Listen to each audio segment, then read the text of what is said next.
Om Namo Bhagavate Śrī Aruṇācala Ramanaya. Namaskaram. Today I'm going to be talking about verse 5 of Aruṇācala Padigam. The first three verses were prayers. The fourth verse was more praise. And in this fifth verse, he again slips back from the praising back into a prayerful mode. The verses, Talevani enne kalavanil konandun, talilil nalvare veitai, Talevanin tanmai enavemba ku, talehoni siliena veitai, Talevanan valeman tanene heraden, Talavinok karivina diduvai, Talevana Aruṇācala ulam medo, tamiana taniana dake. The meaning of this verse is, I'll go through sentence by sentence. The first sentence he says, Talevani enne kalavanil konandu un talil innal vare veitai. That means, Lord, taking me in a clandestine manner, you kept me at your feet till this day. Or you kept at your feet to this day, me is implied there. And when he says taking me in a clandestine manner, that implies secretly and stealthily, unknown to anyone else. That is, when we're following this spiritual path, how the grace is working within our heart, that is not known to anyone. Even we do not fully appreciate or recognize the work that the grace is doing in our heart. But slowly, secretly and stealthily, he's working in the heart of each one of us. So this is what Bhagavan expresses in this verse. Taking me in a clandestine manner, you kept me at your feet till this day.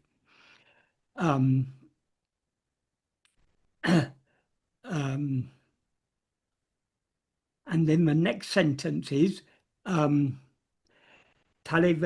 tanmai ennavemba ku talehuni selena veitai. That means, Lord, to those who ask what your nature is, you kept me head bent like a statue. That can imply either you kept me head bent because your nature is ineffable, being beyond the reach of words or thought or words. That's one reason why. That's one possible reason why he says you kept me head bent. Another reason may be because you have not yet revealed to me what you actually are.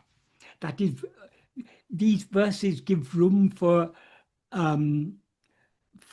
different interpretations, slightly different. So it can be from the perspective of, you kept me head bent because it's impossible to say what your nature is. Your nature is beyond words, beyond, we cannot even conceive it in our minds. How can we express it in words?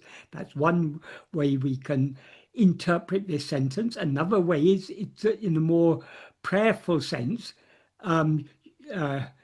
to those who ask what your nature is, you kept me head bent like a statue because you haven't yet revealed to me what you actually are.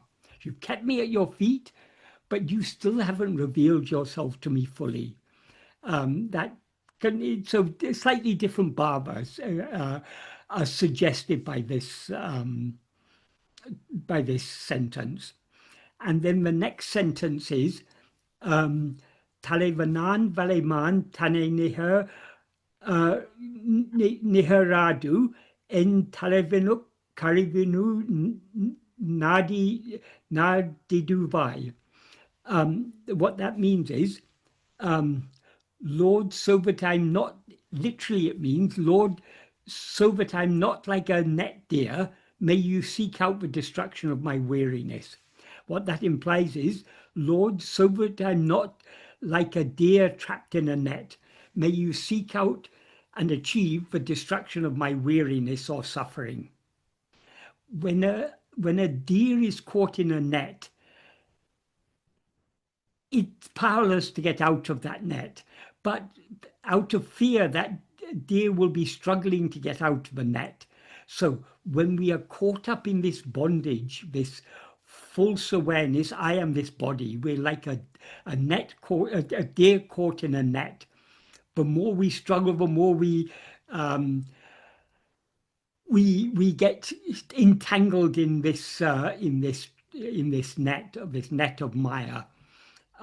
So it's only by surrendering ourselves and allowing grace to dissolve this false awareness, I am this body, but we can escape from this net.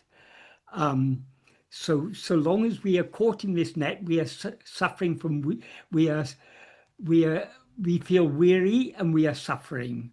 And the way out of this is to surrender ourselves. And in order to surrender ourselves, we have to stop struggling. We just have to turn our attention back within and subside back into the heart. Grace is always doing its work, but our rising as ego and struggling to attain happiness in this way or that way, that is obstructing the work of grace. So we need to just turn back within, thereby subside into the heart. And but even our turning back within is also the working of his grace. That's why Bhagavan prays here, may you seek out the destruction of my weariness, implying may you do whatever is necessary to destroy my weariness, and thereby by releasing me from this this bondage in which I have caught myself by rising as ego. So then the last sentence is Talevanam Arunachala Ulam Medo Tamiyan Tanai Unadake. That means Arunachala, who are the Lord.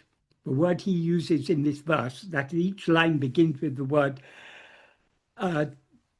Talevan means the head or the chief or the Lord. In the first three lines, he's addressing Arunachala directly as Taleva, so the final N gets dropped and it's simply Taleva. Here it's the full word, Talevan, Talevanam Arunachala. So that Arunachala, who are the Lord, Ulam Medo, whatever be your heart, your will, it implies the will, whatever be your thought, whatever be your intention. Tamiyana Dake. Who is this? He refers to himself as Tamiyan. Tamiyan is a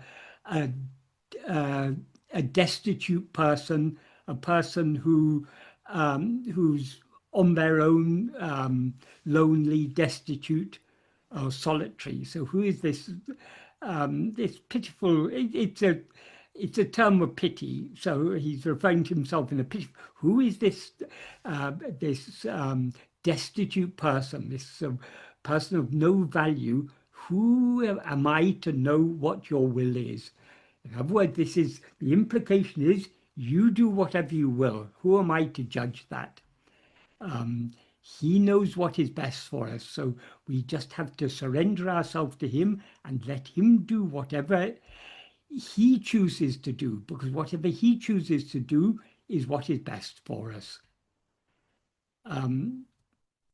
So this is, as I say, this is a more, this is the first line of this verse is definitely, it's a praise. He's praising Arunachala for taking him in a clandestine manner and keeping him at his feet.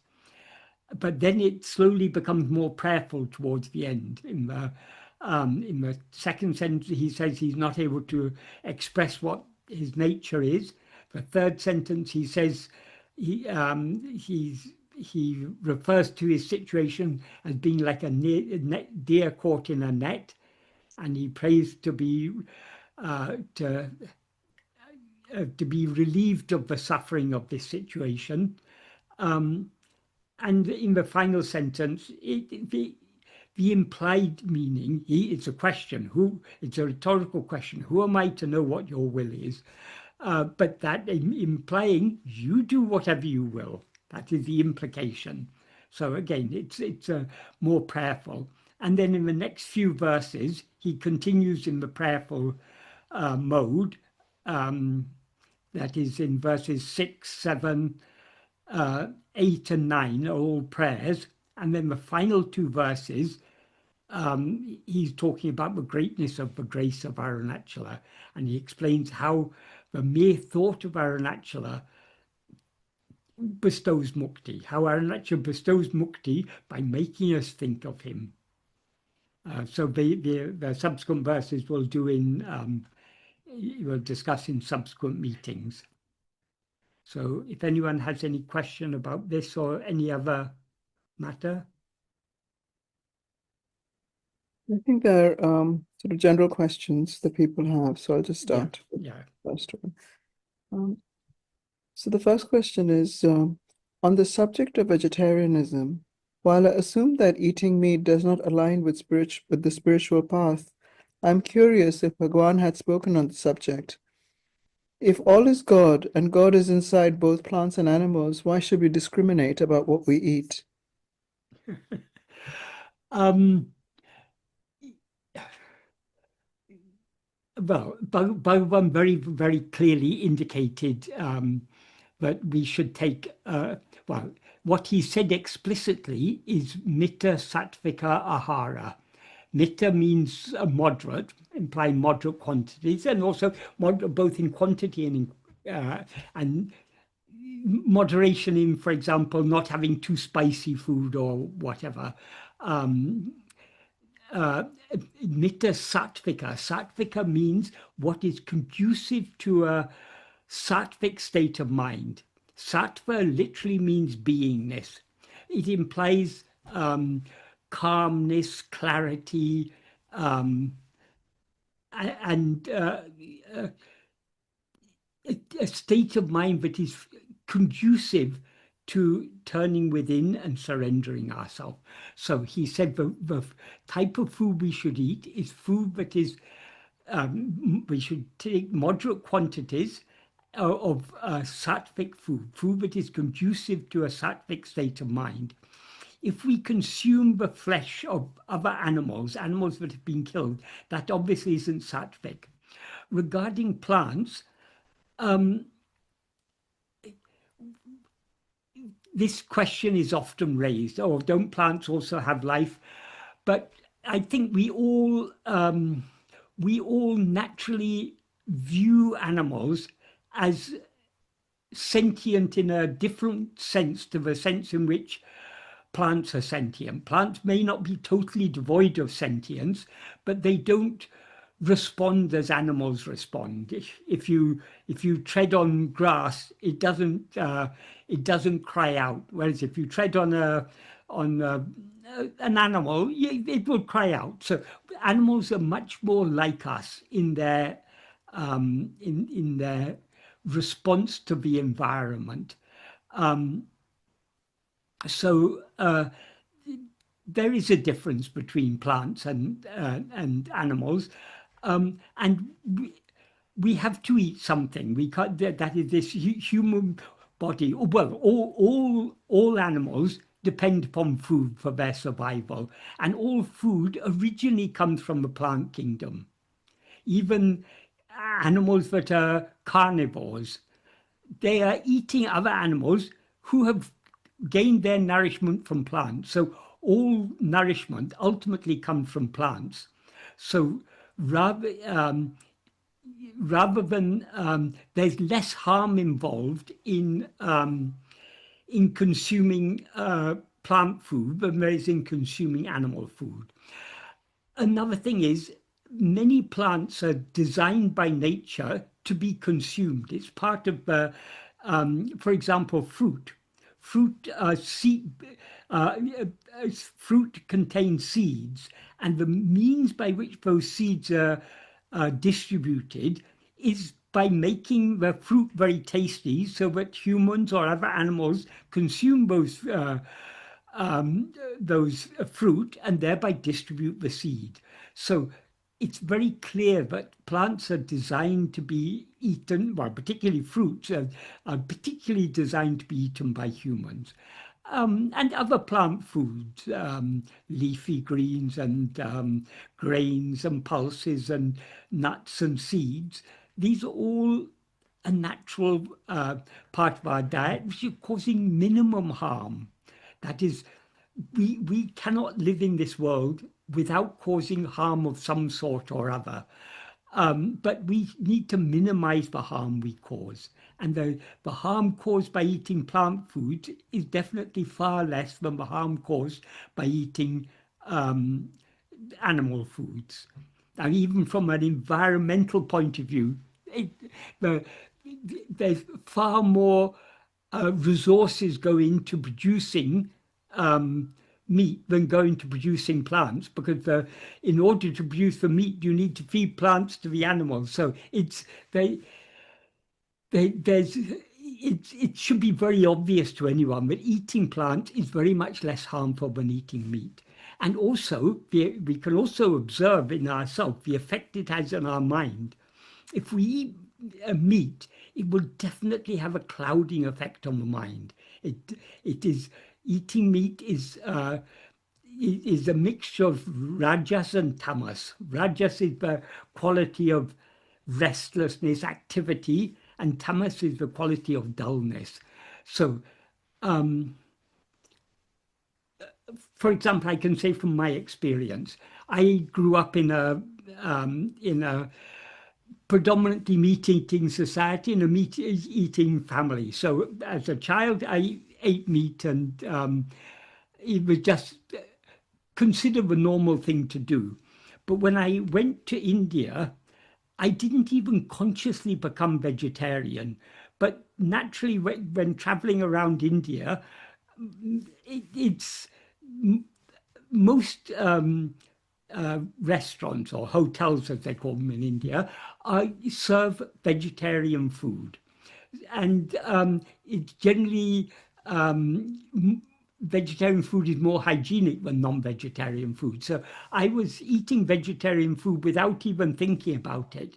But after a few months of eating vegetarian food, the very thought of eating meat, it became clear to me, merely by not taking meat for a few months, it became very clear to me that I couldn't eat meat again. It was just, that is, for what seemed to me previously as normal, harmless, when I actually gave up eating meat, not from any particular intention, but just by circumstances, that gave the mind sufficient clarity to see how unnecessary and how, that is, I was just morally repulsed by the idea of eating meat after just by avoiding meat for a few months.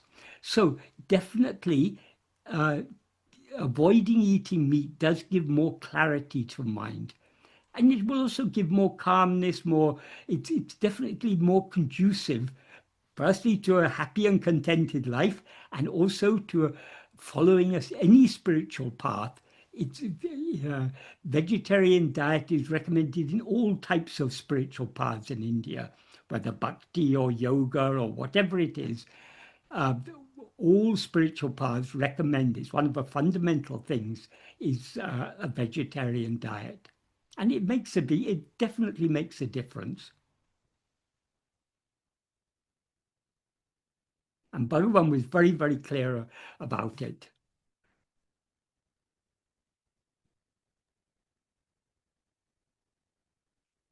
It's got such a long history, Michael. I don't know if anybody's interested in this, but I used to teach about this in the university. And sort of it's in the Vedic sort of scriptures and all that, one of the fundamental contradictions of life, is an existential one, is that we cannot live without killing, because of course plants and everything else is alive, seeds and so Yes. on. Cannot live without killing. And the solution to this, sort of without harming in some sense and creating suffering, And then you've got the Jains and Buddhists sort of, who were all together. I mean, there wasn't these kind of exact distinctions.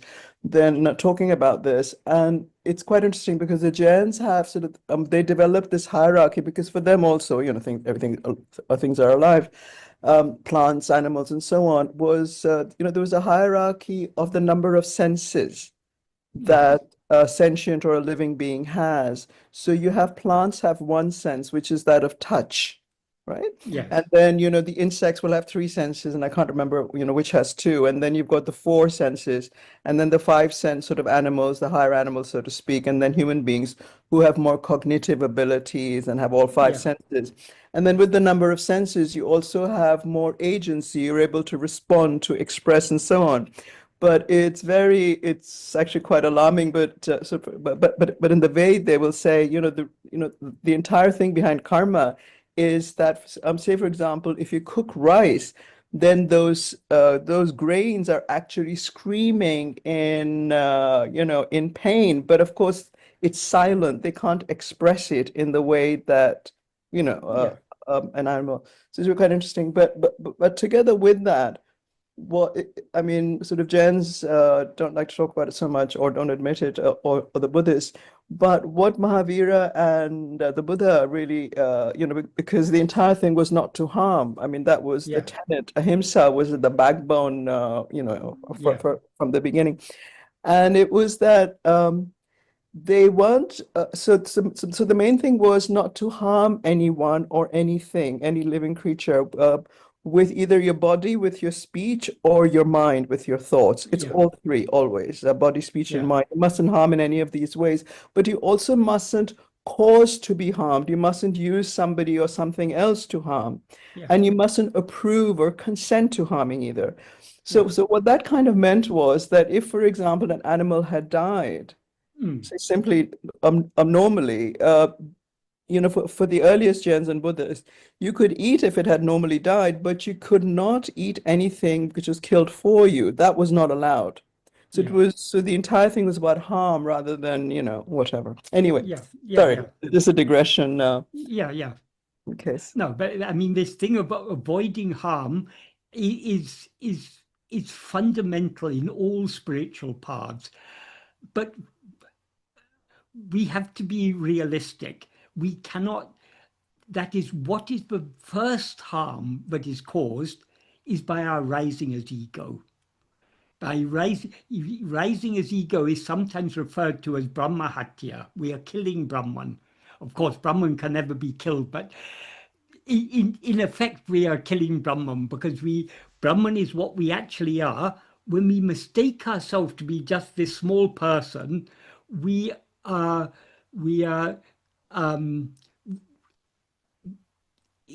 it is metaphorically killing what we actually are. Of course, what we actually are always remains as it is. It's never affected. But in our experience, we no longer experience ourselves as the infinite Satchidananda that we actually are. So our very rising as ego is the first harm. And as Bhagavan said, by rising as ego, when we rise as ego, everything else arises. So all the suffering in the world ultimately is traced back to our rising as ego. So this is the first harm. So we cannot live totally without harming. Well, if we want to live totally without harming, we need to cease rising as ego. So harm can be we can put an end to harm only when we subside back into this and remain as we actually are. But though we cannot completely avoid harm, we need to minimize the harm we do. So long as we mistake ourselves to be this body, we need to live in such a way that we cause minimum harm. Minimum harm, in effect, means minimum suffering, either to ourselves or to others.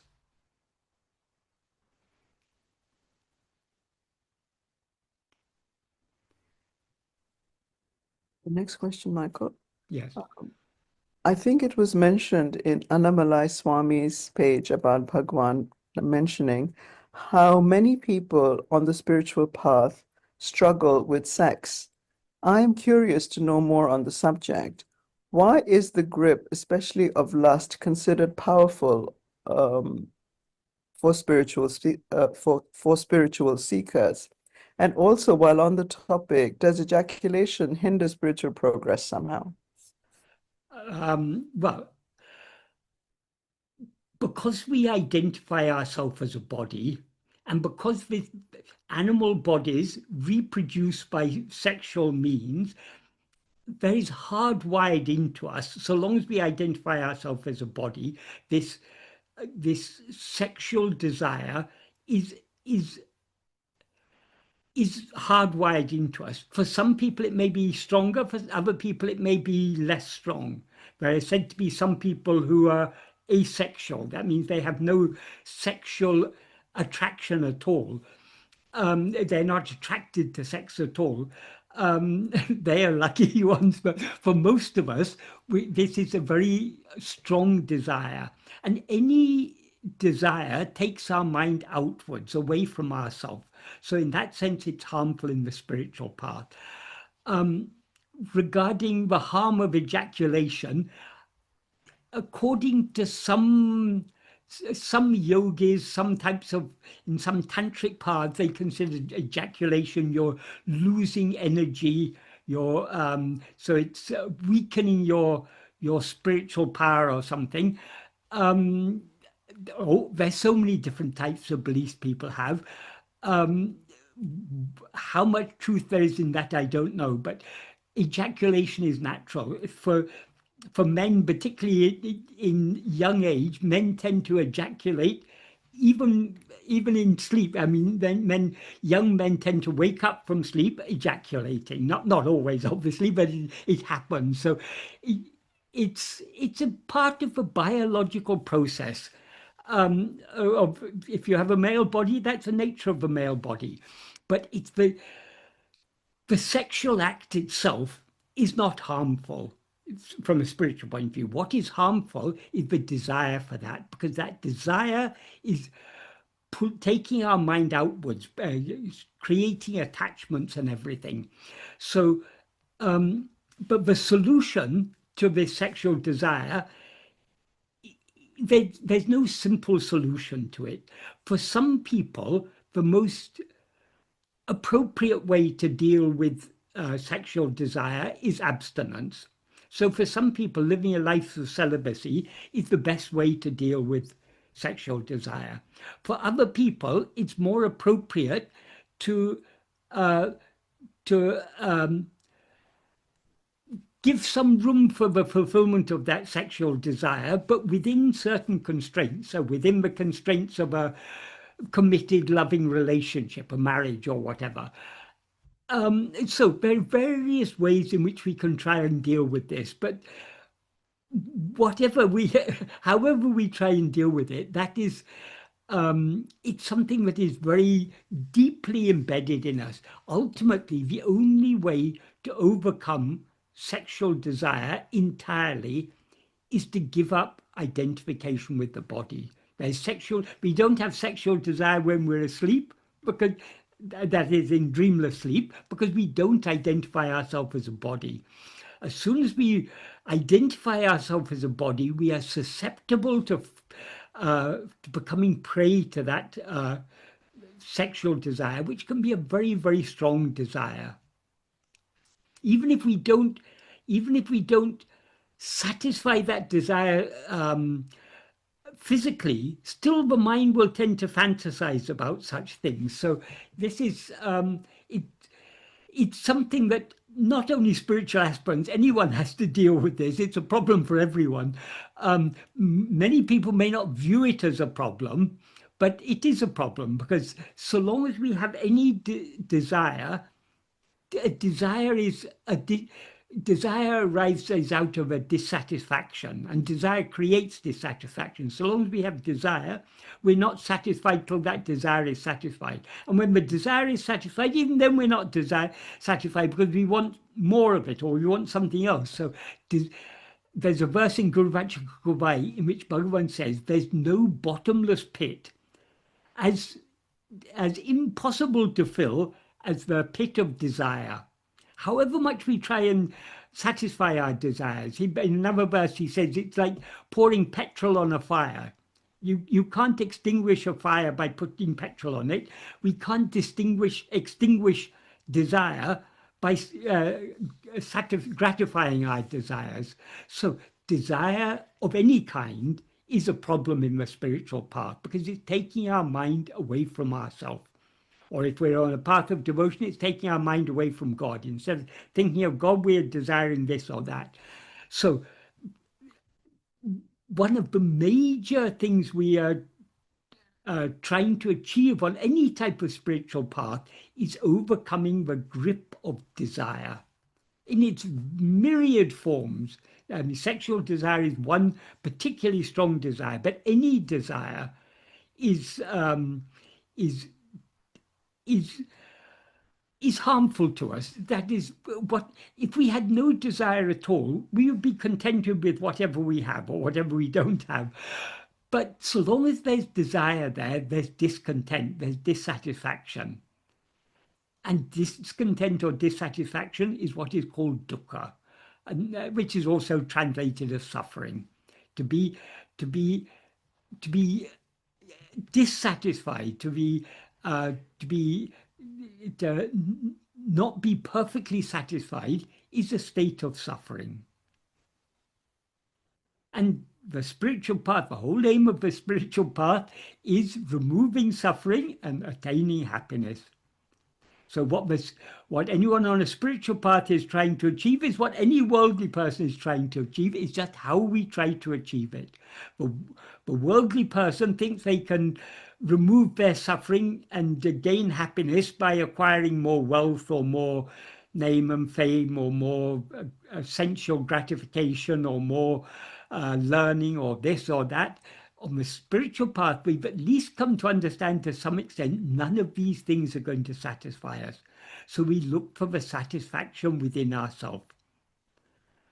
But we're all ultimately, the one thing that is driving all of us, as Bhagavan says in the very first sentence of Nana, since all living beings like to be happy without misery, this is the driving force behind all all action, all karma is driven by desire ultimately.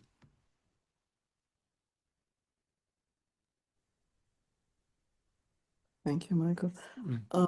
Just a sort of note. I have a friend, and it happens, I think, with a lot of women.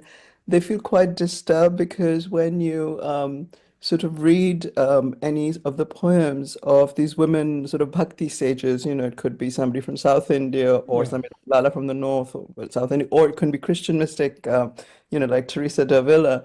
The language, whether it's of Jesus or it's Shiva or whatever, it's very, very sort of sexually charged because of the experiences with which they have in devotion. mm. And I've always thought that, it's the same energy that for those who meditate a great deal, who are deeply into whether you call it self-inquiry or who are deeply immersed in some kind of devotion, whether it's through meditation or whatever, it's that same energy which kind of rises up, if you like, as opposed to simply going out in an objective way and doing whatever, like in Yeah, yeah, worldly life. And and I think this is an experience of meditators and others because you always have this notion that, in deep meditation, you have these states of bliss. It doesn't matter which spiritual path, whether it's Advaita or the yeah, Buddhist or what Jains, it really doesn't matter. And even the monks and nuns, I mean, they will say that really it is that energy. You can call it whatever you like, yeah, whatever what they have. And as and it can go in both directions. And I think this whole thing about because it's men writing a lot of these books, so they talk about it in a certain way. But then the women, you see that in the devotional poetry and so on, it's expressed, it is sexual language, but because the Vedas and all and the Upanishads are not very squeamish about all this. It's not like modern day Victorian India where people are squeamish. And they're very clear that it's the same kind of template everywhere, the same kind of creative force coming together. But but you want to take it to a different level. I think yes, that's all. yes. Of all the different bhavas, all the different That is very different bhavas. Like you can relate to God, take God as a father or as a mother or as mother and father. You can take God as a friend. You can take God. So these are called different bhavas. Of all the bhavas, the bhava that is considered the the the the deepest of all bhavas is the Matara bhava, which is what is also called the Nayaka Nayaki bhava. That is the attitude that as jiva, as a soul, we are female, and the only male is God. So, like Bhagavan expresses in Aksharamlai, it is Bhagavan is taking himself as a female, praying to. Even in this verse, there's a slight. This verse I talked about today. There's a slight hint in the first line, taking me by stealth and keeping me at your feet. That's very similar to some of the ideas he expresses in Aksharamlai in some of the early verses. You entered my home and took me out. That's all referring to this, a man taking the girl, eloping with the girl, and taking to his home. So Aksharamlai is full of this sort of allusions to this. Some places very explicitly, Śrī Aruṇācala Padigam, Śrī Aruṇācala. Śrī means clothing. So destroying my clothing, making me nirvana. In Tamil, one of the meanings of nirvana is naked, because some of the ascetics, well, even nowadays, they're like in Kumbh Mela, you get the Naga sadhus who come there naked. It's an ancient tradition in India. They call Digambara. Digambara means you're clothed in the 8 directions. That means you're naked. So many Jain ascetics, Hindu ascetics were naked. So nirvana, a secondary meaning of nirvana in Tamil is naked. So destroying my clothing, making me naked, enfold me in the clothing of your grace, in the robe of your grace. So it's very, very explicitly explicit sexual allusion is there, because this sexual desire, and there's more to sexual desire than just the physical gratification. There's the whole thing of a relationship, intimacy with another person. So when we want to be intimate with God, the best way to express that is through this type of language, because ultimately we talk of sexual union, coming together, being one in that moment of union. So we want, all the spiritual path is a movement towards oneness, returning to our source, uniting with the ultimate reality, with the Purusha, the Purushottama. God is often referred to as Purushottama, the ultimate man, the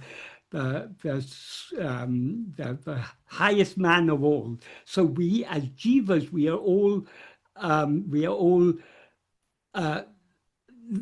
whether our bodies happen to be male or female, spiritually we are female, and we are seeking union with the. We are seeking to be possessed by the Lord. We are seeking to give ourselves to Him and to be wholly possessed by Him.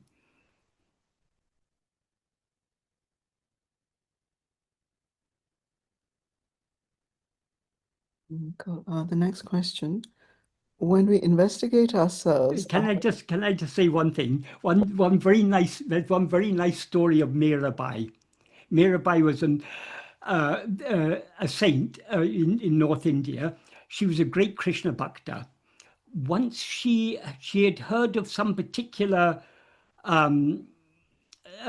saint who was very highly reputed. So, and she heard he was a great Krishna bhakta. So when she was traveling around, she wanted to meet him. So she went to meet him. And when she went to meet him, she was denied entry. That is, the followers of that saint said, no, you can't enter. And she said, then please inform him that I have come. So they informed him, and they came back with the message that he said that he doesn't see any woman. Then her comment was, "Oh, he sees men other than Krishna. I thought Krishna was the only Purusha, and we are all ladies." When this message was conveyed to that saint, he came out and he fell at her feet, because it was a very good rebuking. That is, he alone is the Lord. He alone is the Purusha, the male figure. We as jivas, we are, as his devotees, we are all female. Though physically, whether physically we are male or female doesn't matter. In that relationship with God, we are we take the female role, as it were.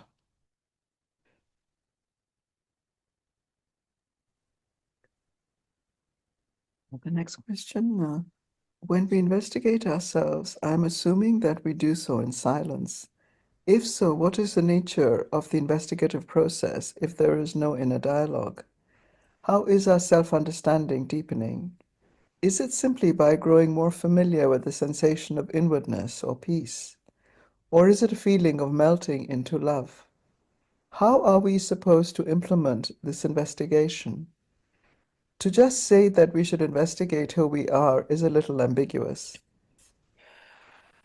What we are investigating is what we actually are. In other words, we're investigating our being. And how to investigate being other than by just being. We can investigate being by being. But how to just be? Of course, we always are. There's never a moment when we are not. But when we rise as ego, we identify ourselves as something other than what we actually are. So long as we rise as ego, we are not just being. So in order to investigate our being, we as ego need to subside back into our source. And the means by which we subside back into our source is by attending to ourselves. Because as Bhagavan has made clear in verse 20, well, he's made clear in so many places, but he made it particularly clear in verse 25 of Uludunapadu, the nature of ego is that the ego cannot rise, it cannot come into existence without grasping form. It cannot stand or endure without grasping form. And grasping form is the very food on which it lives. So he says, grasping form, it comes into being. Grasping form, it stands. Grasping and feeding on forms, it flourishes abundantly. Leaving form, it grasps form.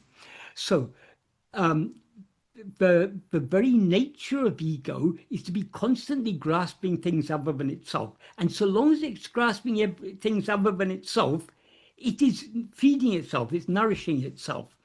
So long as we attend to anything other than ourselves, we are not subsiding, we're rising. So in order to subside, we need to cease grasping anything other than ourselves. But since the very nature of ego is grasping, in order to avoid grasping other things, we need to grasp ourselves. And the nature of ego, as Bhagavan implies in that verse, the nature of ego is to rise, stand, and flourish by grasping things other than itself, but to subside by grasping itself. Grasping itself means attending to itself, being self-attentive. So what self-investigation is, Bhagavan makes it very clear in Nana. There's a sentence in which he defines what he means by Atma-vichara. He says the name Atma-vichara is only for always keeping the mind on oneself. Keeping the mind on ourselves means keeping our attention on ourselves. So being self-attentive, that alone is self-investigation. For an investigation, prior to the investigation, you may start off with some thought, with some questions. We start off this investigation, who am I? We want to know what we actually are. But just like in a scientific investigation, you may start off with an initial a question, but you're not going to answer the question by merely by asking the question. You have to observe. So, for example, supposing your question is, what is the behavior of chimpanzees? Supposing that your biologist who wants to study the behavior of chimpanzees. How do you investigate the behavior of chimpanzees? You have to observe. You have to attend to them. You have to watch how they behave in different circumstances. The basic tool of any investigation is attention or observation. In any scientific investigation, in any police investigation, if a crime has been committed, the police have to observe. They have to observe what are the clues, what is the evidence, so observation is the basic tool of any investigation. So since we're investigating our being, we need to observe our being. We need to be self-attentive, attend to ourselves. That's all there is to this investigation. When we attend to us, to the extent to which we attend to ourselves, to that extent do we as ego subside. And to the extent to which we subside, we are thereby being as we actually are. So by attending to ourselves, we are subsiding and thereby investigating the being that we actually are. So the next question is, if a jnani is Gyan itself, there are pictures where Bhagwan can be seen reading a newspaper of some sort. Does Bhagwan come out of the self and play with the mind form somehow when the world requires it? If not, how is reading and grasping of worldly information in a jnani work? The question starts by saying, if the jnani is jnana itself, if the jnani is jnana itself, he is not the body. We are seeing Bhagavan's experience of himself is that he is jnana. Jnana means pure awareness. But we see him as a body. Because we mistake ourselves as a body, we see him as a body. And we say he's reading a newspaper or something. That's only in our view he's reading the newspaper. In his view, he is such a pure being awareness. So we cannot know the jnani is not to be recognized by, that is, so long as we see the jnani as a person, we are not seeing him as him or her or well, it, let's say it, because that's neutral. So long as we see the jnani as a person, we are not seeing it as it actually is, which is a pure awareness.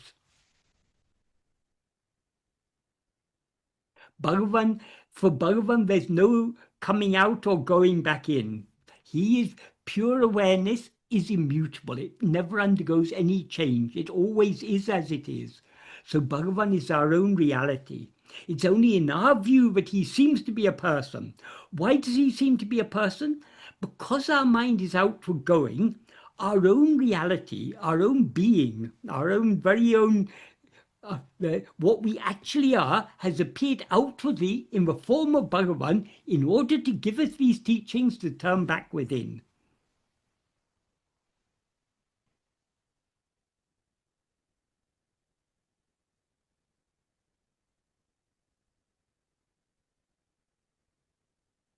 And by the way, Bhagavan wasn't a regular reader of newspapers. That is, sometimes when the newspapers were given to him, he'd just glance through it and occasionally he'd read some article or something, but he wasn't, it's an incidental thing. It's not, Bhagavan wasn't an avid follower of the news or anything, but people often used to come and talk about the news. Particularly, for example, in the early 1940s, there was a big world war going on. So everyone had that world war was very much on people's minds. So people would come and talk about these things. Sometimes even people would ask Bhagavan's opinion about what's happening. One incident that is recorded somewhere, I can't remember where, I think it was in some article in the Mountain Path or somewhere. Apparently, before the war actually broke out, there was everyone knew the situation in particularly in Europe is very, very tense. So someone asked Bhagavan, some people say that a new era of peace is about to dawn. Some people say another great war is going to dawn. What is your opinion? Bhagavan simply said, one great Parameshwara Shakti, one great divine power is driving all events. Who cares for your opinion or my opinion? So Bhagavan was least concerned about all these things because he knew this is all part of, everything is happening according to the divine will, which is his will, of course, because he is the divine. But as a person, he doesn't, because in our view, he seems to be a person. As that person, he's very humble. Who cares for your view? Who cares for your view or my view? He doesn't, so to speak, brings himself down to our level. So he as a person, he seems to be, he outwardly acts as if he's just a person like any other person, though the reality is, he is the ultimate reality. He is Satchit, the very embodiment of Satchit, pure being awareness.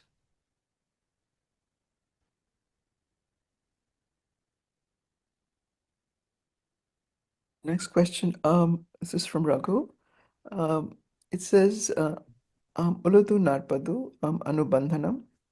Sorry, Anubandham, verses 18 and 19 about Hridayam. So verse 18. Between the two breasts, between the chest and above the stomach, there are 6 things of many colors. Among these, one thing which resembles a lily bud and which is within 2 digits to the right from the center of the chest is the heart. Is this where we need to hold on to ourselves? No. What is described in this verse is metaphorical. In the next verse, it goes on to say about this lily bud, its mouth is closed. Inside is a tiny hole. In it, dense darkness exists, residing with desire and so on. All the major nadis exist adhering to it. It is the abode of breath, mind, and light. This is a metaphorical description of ego. Ego is often described as a unblossomed flower or lily. So when he says its mouth is closed, it means the flower hasn't yet blossomed. When it blossomed, that means ego is dissolved, and the reality behind ego, the reality that what ego actually is, the pure awareness, that shines forth. So this is a metaphorical description. This is more a description, because this is related to the body. What is our connection with the body? The only connection we have with the body is ego. Bhagavan makes this clear in verse 24 of Uladu Narpadu. He begins by saying, Jada Udul na nenadu, the insentient body does not say I. When he says it does not say I, that's a metaphorical way of saying it is not aware of itself as I, because it's insentient, it's devoid of awareness, it's Jada. Satchit Udiyadu. Satchit does not rise. Satchit is being awareness. Satchit does not rise. In between, one thing, I, rises as the extent of a body. When he says in between, that one thing that rises at the extent of a body is ego, that which is aware of itself as I am this body. Since it's aware of itself as I, it's not the body. Since it rises, it's not Satchit. So it's something in between. It's neither this nor that, but something in between. It's also, in between also implies it's the only link. That is, the body and all phenomena appear only in the view of ego. And ego, the reality of ego is Sat Chit. What ego actually is Sat Chit. That is, the essence of ego is Sat Chit, is the pure awareness I am. But ego is Chit Jada Granti. It is the knot formed by the conflation, the entanglement of Chit and Jada. So as ego, we have awareness. So we've got that Chit element, but we're aware of ourselves as I am this body. This body is Jada, so we've got the Jada element. So we are that entanglement, that conflation of Chit and Jada.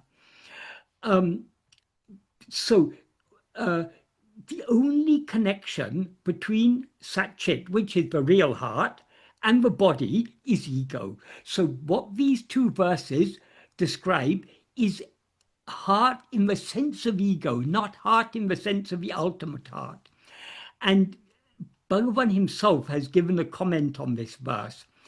That is in Upadesha Manjari, which is a text recorded by, is a series of questions and answers recorded by Swami Natyananda, and it's contained in, it's included in Bhagavan's Ramana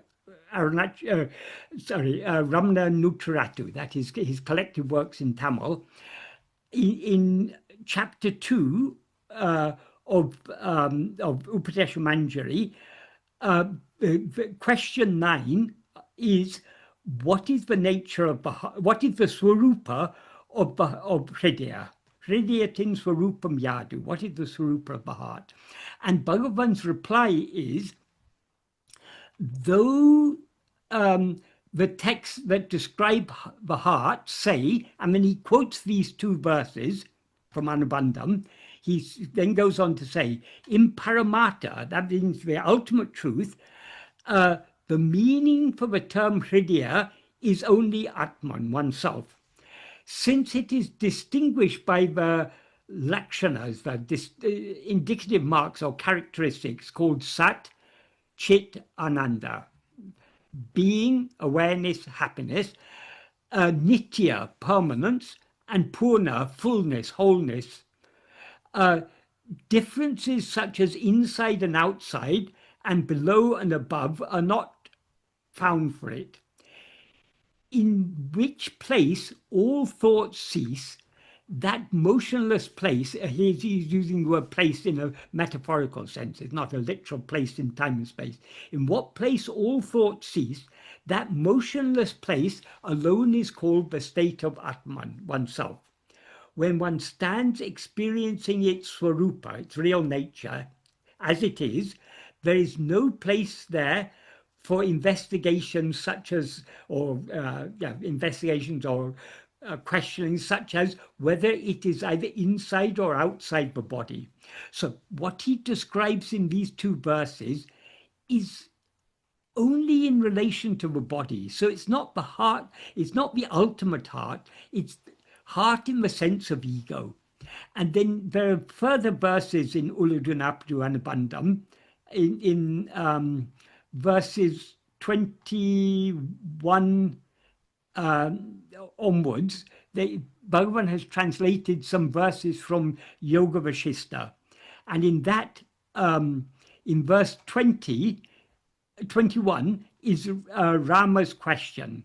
So to Rama who asked, in what great mirror all these appear in front as a shadow, say, what is that which is indicated as the heart for all sentient beings in the world? That implies that Rama is asking there, what is the heart, which is the great mirror in which everything else appears as a shadow?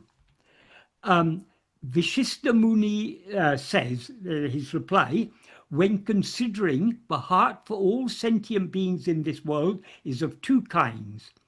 And then in the next verse, verse 22, he goes on to describe those two kinds. Listen to the nature of these two, which are what is fit to accept and what is fit to reject. That is, one of them is fit to accept, the other is fit to reject. the organ situated as heart in a place inside the chest of the measurable body is what is fit to reject. Accept within your heart that the heart in the form of the one awareness is what is fit to accept. So the real heart is the one awareness. That is what is both inside and outside.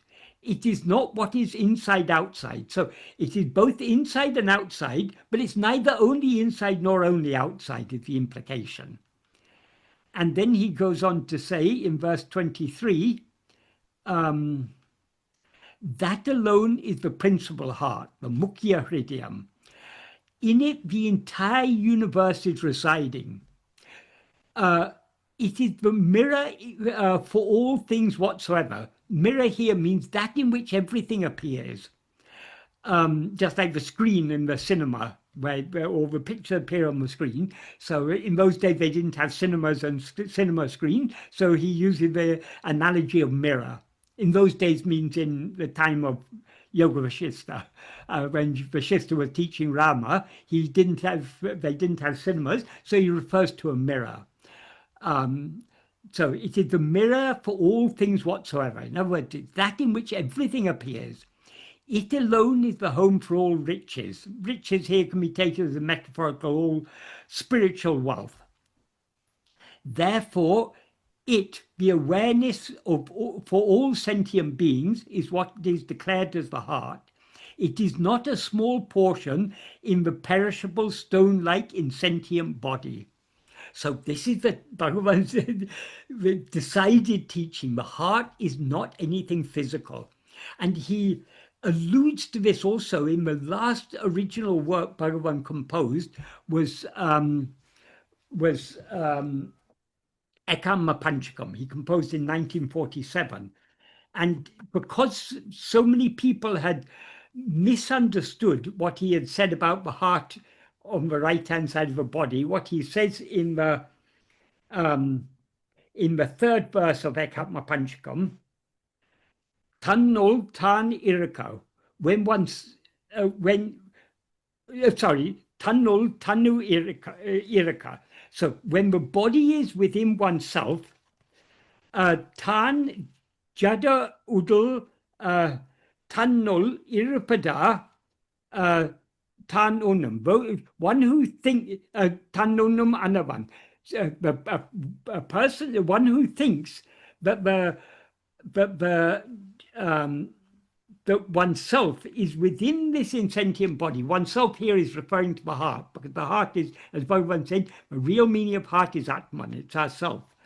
So one who thinks that oneself is within the insentient body, he goes on to say, is like someone who takes the screen to be within the picture.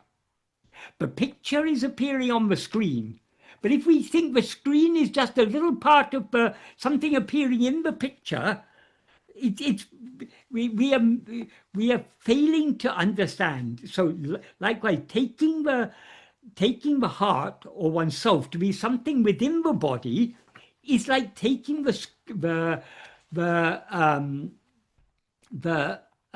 screen to be something within the picture. The screen is the base on which the picture appears. The heart is that in which everything is contained, not some little thing within everything. I hope that's a clear and adequate answer to that question. So what should we attend to? We shouldn't. The body is not I. So why should we attend to the body or to any place in the body? That's completely misunderstanding Bhagavan's teachings. What we should attend to is not the body, but only I.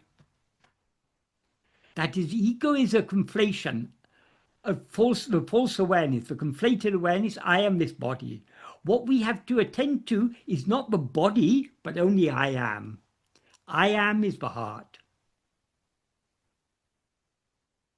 In other words, our own being is the heart. Is that a clear answer? I don't know who asked that question. Yes, thank you very much, Michael.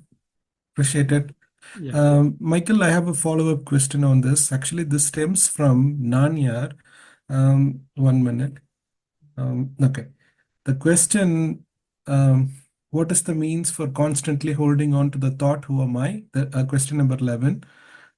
In that, there is the lines that say, when the mind that is subtle goes out through the brain and the sense organs, the gross names and the forms appear. When it stays in the heart, the names and the form disappear. Now, not letting the mind go out, but retaining in the heart is called the antarmukha. Letting the mind go out of the heart is known as bahirmukha. Now, here Bhagavan is saying about the mind, which is subtle, that goes through the brain and then it touches the sense organs. So the thoughts, feelings, and the emotions all are the objects, isn't it, Michael? But then the mind still goes through the brain and then it activates. But then it just confuses here, right? Like, because the mind is still in the body, which is one of the sheaths in the body, and that is that stands on the self. Yes, that is the mind being in the body. Earlier, that is, this question and answer version of Nana is not the most reliable version. Bhagavan himself rewrote Nana in the form of an essay. So that is the version we should take. What you're referring to is in the sixth, that portion is in the sixth paragraph. In the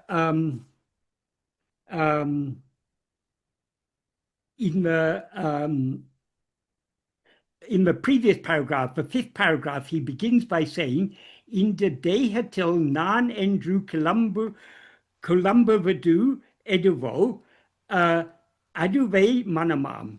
What rises in this body as I is the mind. That is, here when he uses the word mind, we need to distinguish in what sense he's using the word mind. The word mind, that is, mind can refer to the multitude of thoughts. But mind can also refer to that which knows the multitude of thoughts. That which knows the multitude of thoughts is ego. So in verse 18 of Upadesha Undiyar, he says, Enangale manam, thoughts alone are the mind. So in other words, all thoughts collectively are referred to as mind. But of all thoughts, the root thought is the thought called I. In other words, ego. Therefore, the mind is I. The mind is ego. So often when Bhagavan is talking about the mind, we need to understand he's talking about ego. He's not talking about totality of other thoughts. So he makes it very clear here when he said this, what rises in this body as I, that is the mind. And he later on in the same paragraph, he says, of all the thoughts that rise in the mind, the first to rise is the thought called I. So that is what he's referring to as mind in this context. So when he says that when the mind comes out through the brain and sense organs, that is ego. When ego rises, it projects and takes itself to be a body. And it functions through that body, functions through the brain and sense organs. Through the sense organs, it projects this world. Within the brain, it's all this so-called mental phenomena. Well, it's seemingly within the brain. Ultimately, the brain is a part of. It's all phenomena exist only in the view of ego. But as ego, it seems to us that I am limited within this body. And from within this body, I am seeing this external world. That's how it seems to us as ego. So that's what he's talking about here. When the mind comes out, when the mind rises, attaches it through the brain, it attaches itself to the body, and then through the five senses, it projects the world and perceives the world. That is called bahirmukham, facing outwards. When the mind doesn't go outwards, when it remains in the heart means in its own being, when it remains in ourself, keeping our mind fixed on ourself, that is called antamukham. Well, he says ahamukham or antamukham. Antamukham is a Sanskrit term. Ahamukam is a very nice Tamil term, but Bhagavan often uses, because in Tamil, aham has two meanings. Aham is a Sanskrit first-person pronoun, so it means I. Aham is also a Tamil word, a native Tamil word, but means inside or heart or home. So ahamukam means, mukam means facing. So facing I or facing inside, it amounts to the same thing. But because it got that double meaning, Bhagavan often used that term ahamukam. So keeping the mind in the heart means facing towards ourself, facing towards I. So in other words, being self-attentive, that is keeping the mind in the heart. So it's a matter of, are we attending to ourselves, to I, or are we attending to other things? If we're attending to other things, the mind is coming out through the brain and sense organs. If we're attending to ourself alone, it's remaining in the heart.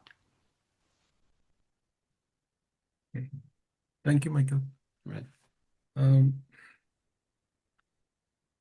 The life which illumines this body and your body and everybody, everything.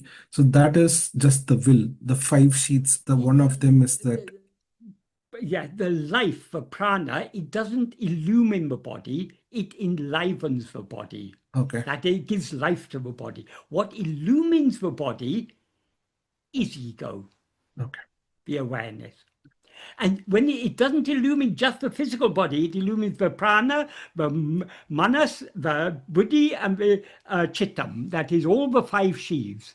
The Annamaya kosha, the physical body, is illumined by ego. The prana is illumined by ego. The mind, all the thoughts, perceptions, memories, emotions, and so on, they're illumined by ego. The workings of the intellect are illumined by ego. The will, the chittam, Anandamaya kosha, that is also illumined by ego. Illumined by ego means it all exists only in the view of ego. Without ego, none of these things exist at all. As Bhagavan says in verse 26 of Uludnaplu, if ego comes into existence, everything comes into existence. If ego doesn't exist, everything doesn't exist. So all these are just an expansion of ego. During the sleep, everything is subsided. I mean, all the thoughts, emotions, feelings are subsided. Yet the ego is minds, subsided. the ego is subsided. Because ego is subsided, everything is subsided. Bhagavan in this Nanyar book has said, I mean, the point of the breath rising and the point of the breath and then the point of the thought are both one and the same, and that's the origination of the mind, isn't it, Michael? Even when in the sleep, by the will of Ishvara, the ego subsides, yet the body functions, the prana continues. This is what it has been given. Okay, right. There's a little bit of history behind that. There are 3 sentences that's in the 8th paragraph of Nana. Those 3 sentences were not in the original question and answers recorded by Shiva Prakasham Pillai. They were not in the original essay written by Bhagavan. They were interpolated sometime in the mid-1930s. So if you go to my website, sriramanateachings.org, I have the translation there of Nana. If you go to my translation of Nana, if you go to the 8th paragraph, you'll see I have not included those 3 sentences in the 8th paragraph. I write about them and translate them in a note explaining that this is an interpolation. This isn't part of the original question. That is what I assume happened. I don't know, but I assume someone will have asked a question to Bhagavan. Bhagavan will have understood that person isn't understanding the deeper teaching. So he will have given a diluted teaching to satisfy that person. And then someone would have said, oh, this is a very nice answer. Let's put that in Nana. But it was okay, you do whatever you want. But that was not part of the original. The 3, wait a second, I'll just go to the where I've written that. The trouble is people a lot of this history is not known to people. This is also one of the shocking from your video. I got to know it was wrongly translated. From there on, people started to write I-I.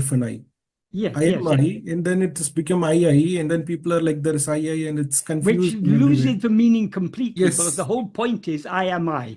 Right. These three sentences that were later interpolated are the three sentences, which is, I'll read the English meaning because not everyone will understand the Tamil. However, in sleep, even though the mind has subsided, the prana does not subside. It is arranged thus by the ordinance of God for the purpose of protecting the body, and so that other people do not wonder whether the body has died. When the mind subsides in waking and in samadhi, the prana subsides or ceases. So those three sentences were a later interpolation. They were not in the original Nana. Mhm.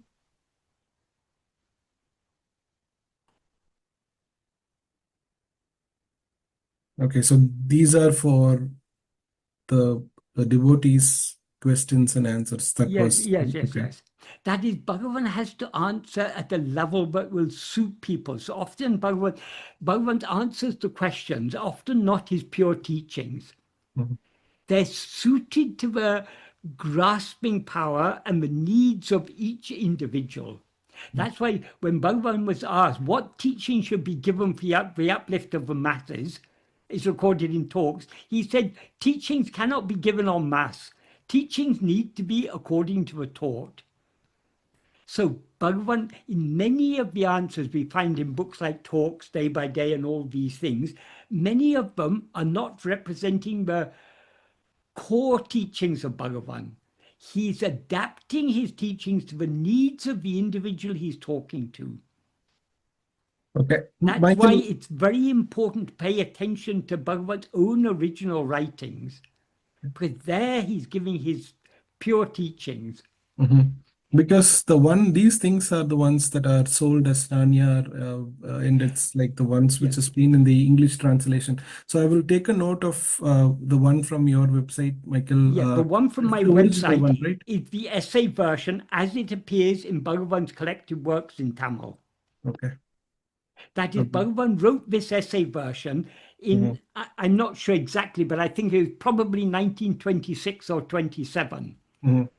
But because people like questions and answers, that is, before Bhagavan wrote the essay, the main version was a 30 question and answer version. Mhm.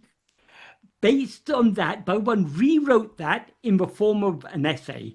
And when he did so, he omitted some things which weren't so clear. He modified, he changed the wording, and he rearranged the ideas in a logical sequence. And he added the first paragraph. Mhm.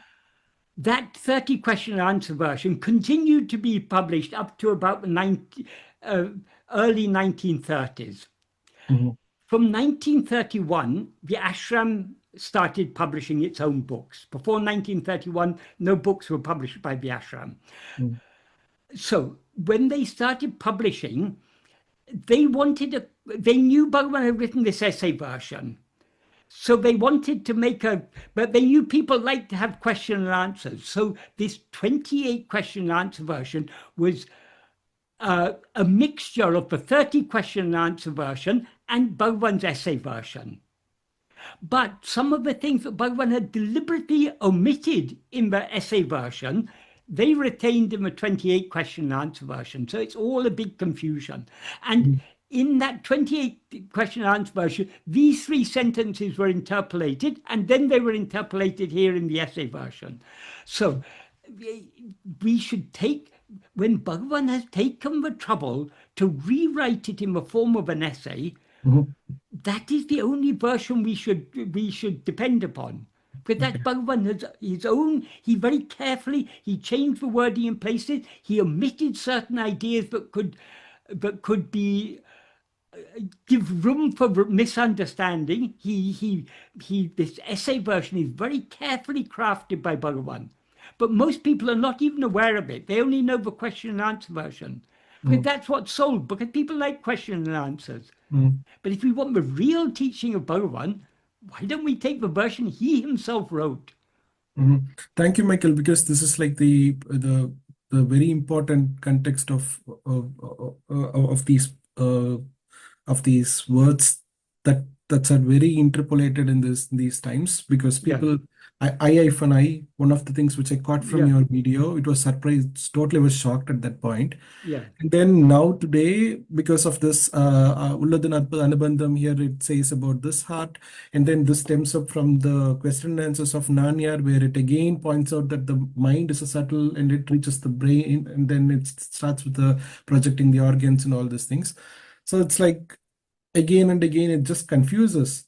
I didn't know about the essay at all yeah, until now. I mean, yes, yes. Well, so most what I people will don't do know is, about the essay, which Why? is, Mhm, No, I'm just saying that I'm very aware that we have about 8 or 9 more questions, mhm. and the people have been waiting for quite some time. Would it be prudent to move on now, do you Yeah, think? sure, yeah, sure. I will come back later on. Thank you, Michael. Appreciate it. yeah, okay, With this okay. natural room. Sorry, Maya. So the next question is regarding verse 5, at the very end, Bhagavan says, quote, "Who is this poor person, myself, to know what your will is?" Is this related to surrendering to a will which we cannot know while distracted by vasanas? If so, could you please say how surrender might look when cooking, driving, working, interacting with people in daily life? Thank you. Firstly, we don't, yes, we don't need to know what the will of God is, but what we do know is whatever happens is the will of God. So all we need to do is to surrender our own will, give up our own likes and dislikes. The problem is, though everything is happening according to the will of God, we have likes and dislikes. We say this is good, this is bad. That is, we're constantly making judgments on things, saying things are good and bad. They appear good to us. They appear, things that happen we judge as good or bad. The things we take to be good are the things we like. The things we take to be bad are the things we dislike. So we like peace, we dislike war. So peace is good, war is bad. But wars have been happening from time immemorial, and God has been allowing all these things to happen. So everything we may not understand why he has allowed all these things to happen, but ultimately everyone is reaping the fruit of their own karmas. Nothing can happen to us that is not the fruit of something that has that we have done in the past. And but the fruit are not, we do not experience the random fruit. It is God who selects which fruit we should attain. So whatever is happening in the world, whether it appears to us to be good or to be bad, it's all his will. So accepting everything, and in order to accept everything wholeheartedly, we need to give up our own likes and dislikes. So surrender means giving up our likes and dislikes. We can surrender our likes and dislikes to some extent, but we cannot give up our likes and dislikes entirely, because likes and dislikes are the very nature of it's the very nature of ego to have likes and dislikes. So if we want to surrender our will completely to God, we have to surrender ourselves. And in order to surrender ourselves, surrendering ourselves means not rising as ego. We need to subside back within. And in order to subside back within, we need to attend to ourselves. So in terms of cooking, driving, and everything, these are all activities. These are all going on. That life is going on. Day by day, we get up and we go through so many activities, and we go back to sleep again. We get up the next morning. This is life. We need to detach ourselves from this by cultivating an attitude of that is giving up our likes and dislikes. whatever happens, life is full of joys and sorrows. We all undergo joys and sorrows. There are pleasant moments in life, there are lots of unpleasant moments in life, but it's all, if we accept it all as his will, whatever happens, nothing can happen that is against his will. So let anything happen as it's meant to happen. Our only task is to subside, to surrender to him.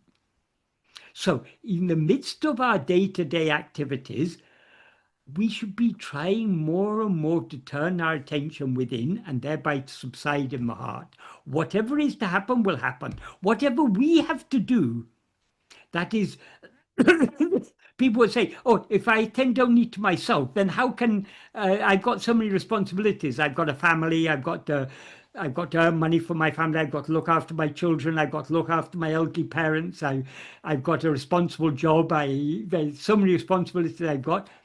Everything is happening according to the will of God.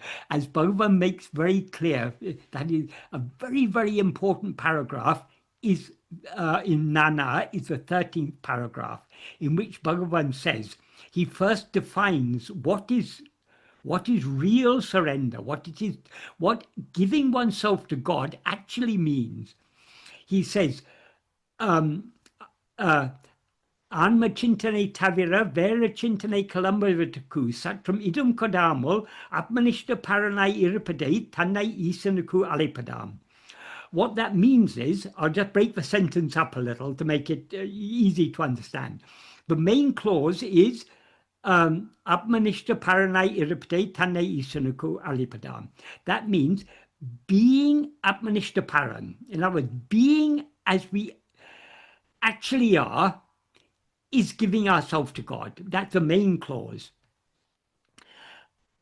How to be as we actually are is indicated in the first clause, which is an adverbial clause. In that he says, accept Atma-chintana. Atma-chinta means thought of oneself, literally, but it implies self-attentiveness. Accept self-attentiveness, giving not even the slightest room to the rising of any other thought. So how do we avoid giving room to the rising of any other thought? If we fix our attention on ourselves so keenly, there'll be no room for any other thought to rise, because no thought can arise without our attention. So the implication is we should be so keenly self-attentive, but we thereby give no room to the rising of any other thought.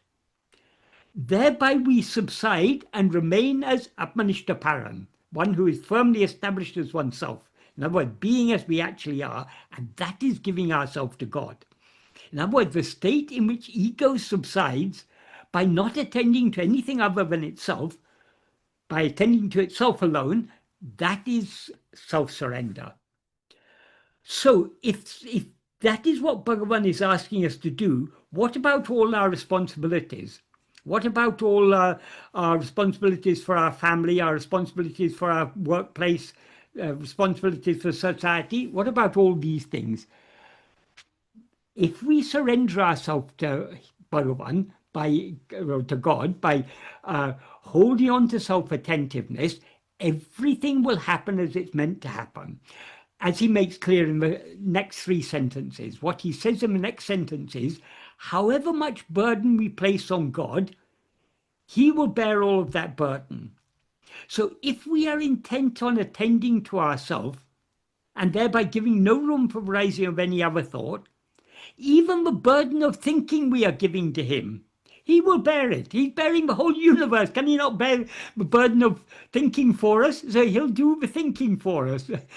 And then in the next sentence he says, when one Parameshwara Shakti, that one supreme ruling power, one divine power, supreme divine power, is driving all karyas, that is making everything happen as it's meant to happen, when such is the case, why should we, instead of yielding ourselves to it, be constantly thinking it's necessary to do like this, it's necessary to do like that? That is, we should leave all thought of what we should do to him. What we should think, what we should do, what we should say, leave everything to him. How can we leave everything to him? only by holding on to self-attentiveness so firmly that we don't give room to rising of any other thoughts. Then he will take on the entire burden. He will do everything for us. Even if we don't surrender ourselves, everything is going to happen as it's going to happen. It's already predetermined. We think, we rise with doership and say it all depends on me. It doesn't, nothing depends on us. It all depends on his grace, and his grace is making everything happen as it's meant to happen. Then to drive home the point, what he says in that third sentence, when that one Parameshwara Shakti is driving all Karyas, why should we, instead of surrendering, instead of yielding ourselves to it, be constantly thinking it's necessary to do like that, it's necessary to do like this? In the next sentence, he illustrates this with a very nice analogy.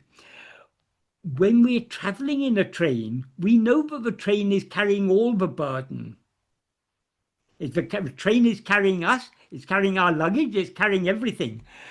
So when such is the case, why should we suffer carrying our luggage on our head instead of putting it aside and traveling comfortably, traveling at ease, traveling, being happy, I mean, being a happy, peaceful, calm traveler, passenger? That is, whether we carry the luggage on our head or put it aside or put it on the luggage rack or wherever, it's going to reach its destination. Just the same train that is carrying us is carrying our luggage also. So why don't we leave our luggage, in other words, leave all our burden about what we should do, how we are going to look after our family, how we're going to discharge our responsibilities in the office or in the workplace. Leave it all to him. The only thing Bhagavan has, the only duty Bhagavan has given us is to hold on to self-attentiveness, to give no room to the rising of any thought other than Atma-chintana, self-attentiveness. He will take care of everything else. Even if we don't surrender ourselves, he's still taking care of everything. Things are going to happen as they're going to happen. So how we apply this in our day-to-day life, when cooking, when driving, when taking the kids to school, when taking our elderly parents to the doctor or whatever it is, or discharging our duties in the office or in the workplace, it's all happening as it's meant to happen. We can leave everything to him. All we need to do is to hold on to self-attentiveness. We may not be able to do so yet, but that should be our aim. That's what we should always be trying to do, to hold on to self-attentiveness and leave everything else to him.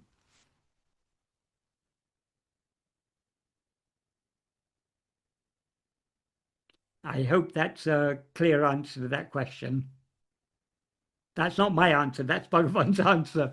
Bhagavan has so clearly given answers to all these questions. Thank you, Michael. Right.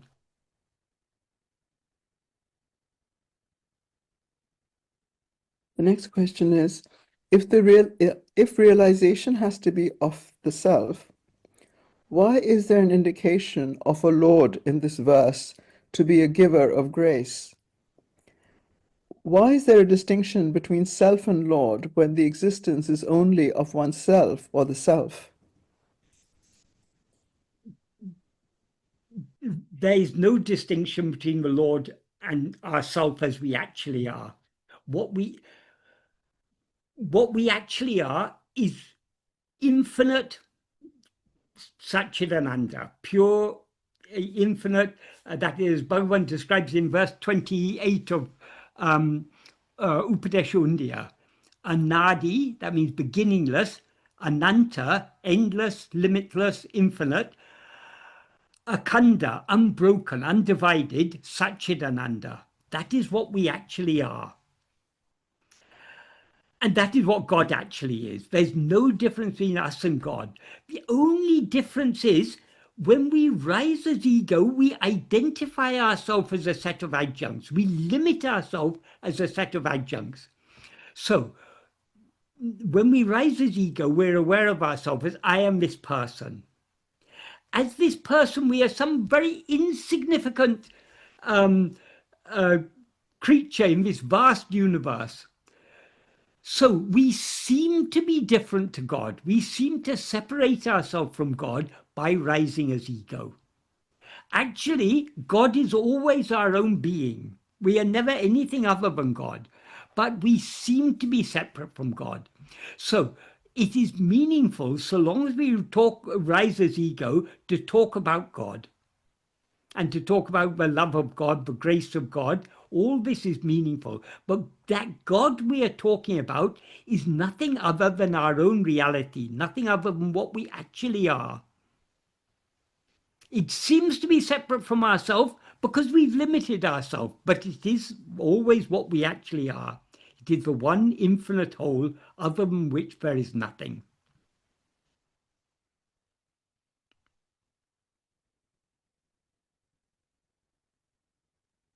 I hope that's a clear answer to that. Can I ask a subsequent Yes. question? Suppose if then we say that there is a Lord and we want to pray to that Lord, will it not enforce our ego or establish it more? No, that is, the Lord seems to be something separate from ourselves because we've risen as ego. But in the initial stages, for many people, they cannot, it's something inconceivable for them that God is what they actually are. So some people are convinced God is something separate. So most people begin the path of devotion from taking God to be something other than themselves.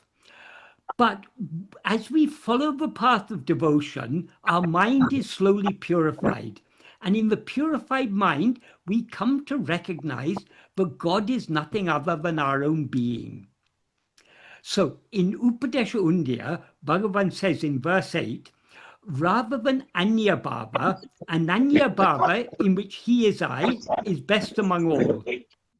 So what Bhagavan says in that verse 8 of Upadesha Undya, rather than Anya Bhava in that context means taking God to be something other than oneself and meditating on him accordingly. Rather than that, Ananya Bhava, taking God to be nothing other than oneself, in which he is I, that you recognize that God is nothing other than what is shining in our heart as I, he's our own reality, that is best among all. So it's natural for the majority of people to take God as something other than themselves. That's fine, because they don't have for many people it's inconceivable that God is one's own reality. Many people think it's blasphemy, it's sinful to suggest that God is oneself. But if God is infinite, how can God be anything other than ourselves?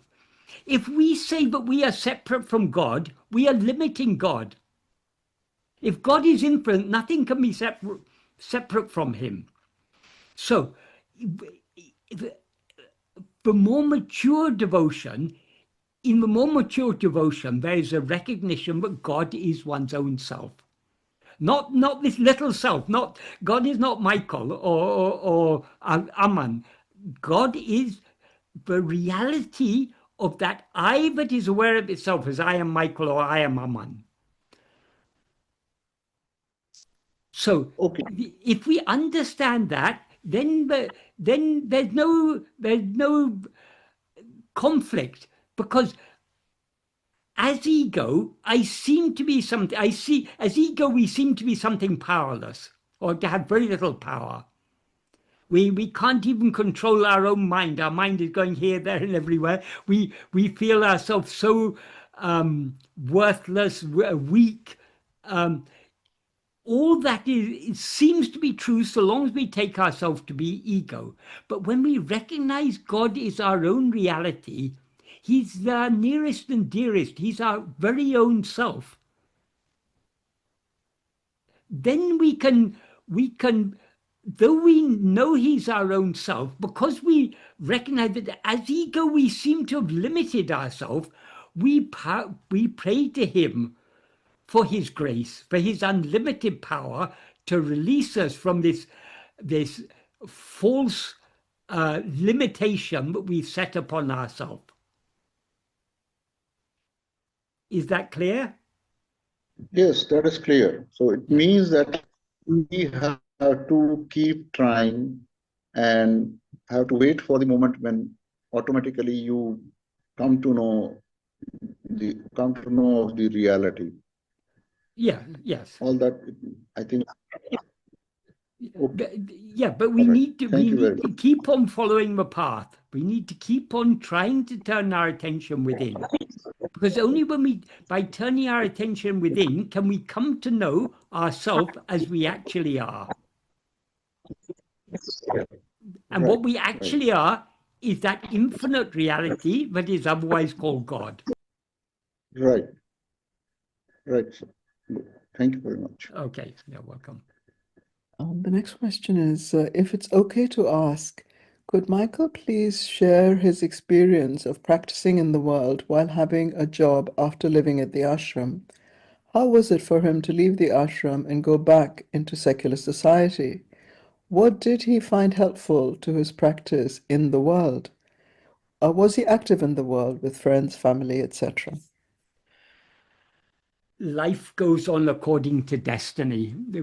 I was blessed to have 20 years in Tiruvannamalai, and then my destiny took me on a different course.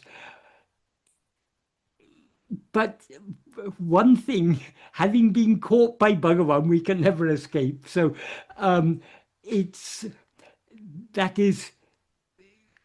though when I had a full-time job and everything, obviously I couldn't. It's different when you've got a full-time job. There's a lot of other demands on one's time and attention, but the Bhagavan, I never felt separated from. I mean, Bhagavan is always. Because once we understand that Bhagavan is our own reality, he's that which is shiny in our heart as I, all we have to do is to remember him as our own being. Of course, when there are many demands on us, and because our minds are weak and outward going, we often forget him. But all we need to do, it's very easy to bring our mind back to him, because he's ever shiny in our heart as the one thing that is more clearly known than any other thing. I am, our own being. So of course it's a struggle for any of us, but once we've been drawn to Bhagavan's path, we keep on coming back again and again and again. We cannot get away. I mean, we don't want to get away, but even if we did want to get away, we couldn't get away, because nothing in this world can hold us. Once we've been drawn to this path, we'll be drawn back again and again and again.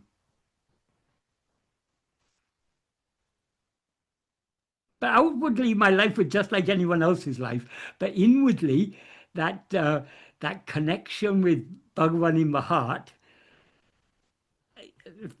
though the mind often goes outwards and forgets, it kept on coming back. We cannot escape. We cannot escape. And it's not even the outward life that is a distraction. Ultimately, all distractions, our own vasanas are the cause of all distraction. It's our own liking to go outwards, to attend to things. So the world doesn't distract us. Our interest in the world distracts us. The next question is from Sanjay. Sanjay, would you like to ask? Yes, please. Yes.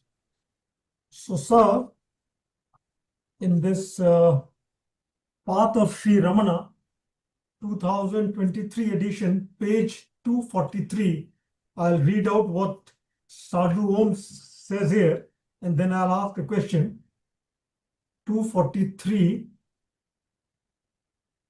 it is love when it is in the form of unbroken existence. It is desire when it is in the form of movement or fragmentation. As second and third person objects are fragments, your love towards them will be a mere desire. Even towards such a loved one as your guru. So this is what Sadhu Om says here. So my question now, sir, is how do we understand that our love towards a guru is a mere desire? So long as we take guru to be anya, something other than ourselves, we cannot have, you cannot have, love is partial when it is for another. You cannot have full love, because as Bhagavan says, we all have greatest love for ourselves. So if we take Bhagavan to be something other than ourselves, our love is divided between our love for ourselves and our love for him. So we can have full love for him only when we recognize him as not other than ourselves.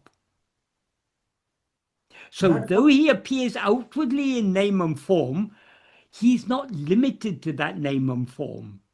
The reality of what has appeared outwardly in that name and form is our own being. Satchit, the pure being awareness, I am. So if we love him as our own being, that is the unbroken love. That point is The clear, sir. Akhanda Ambu.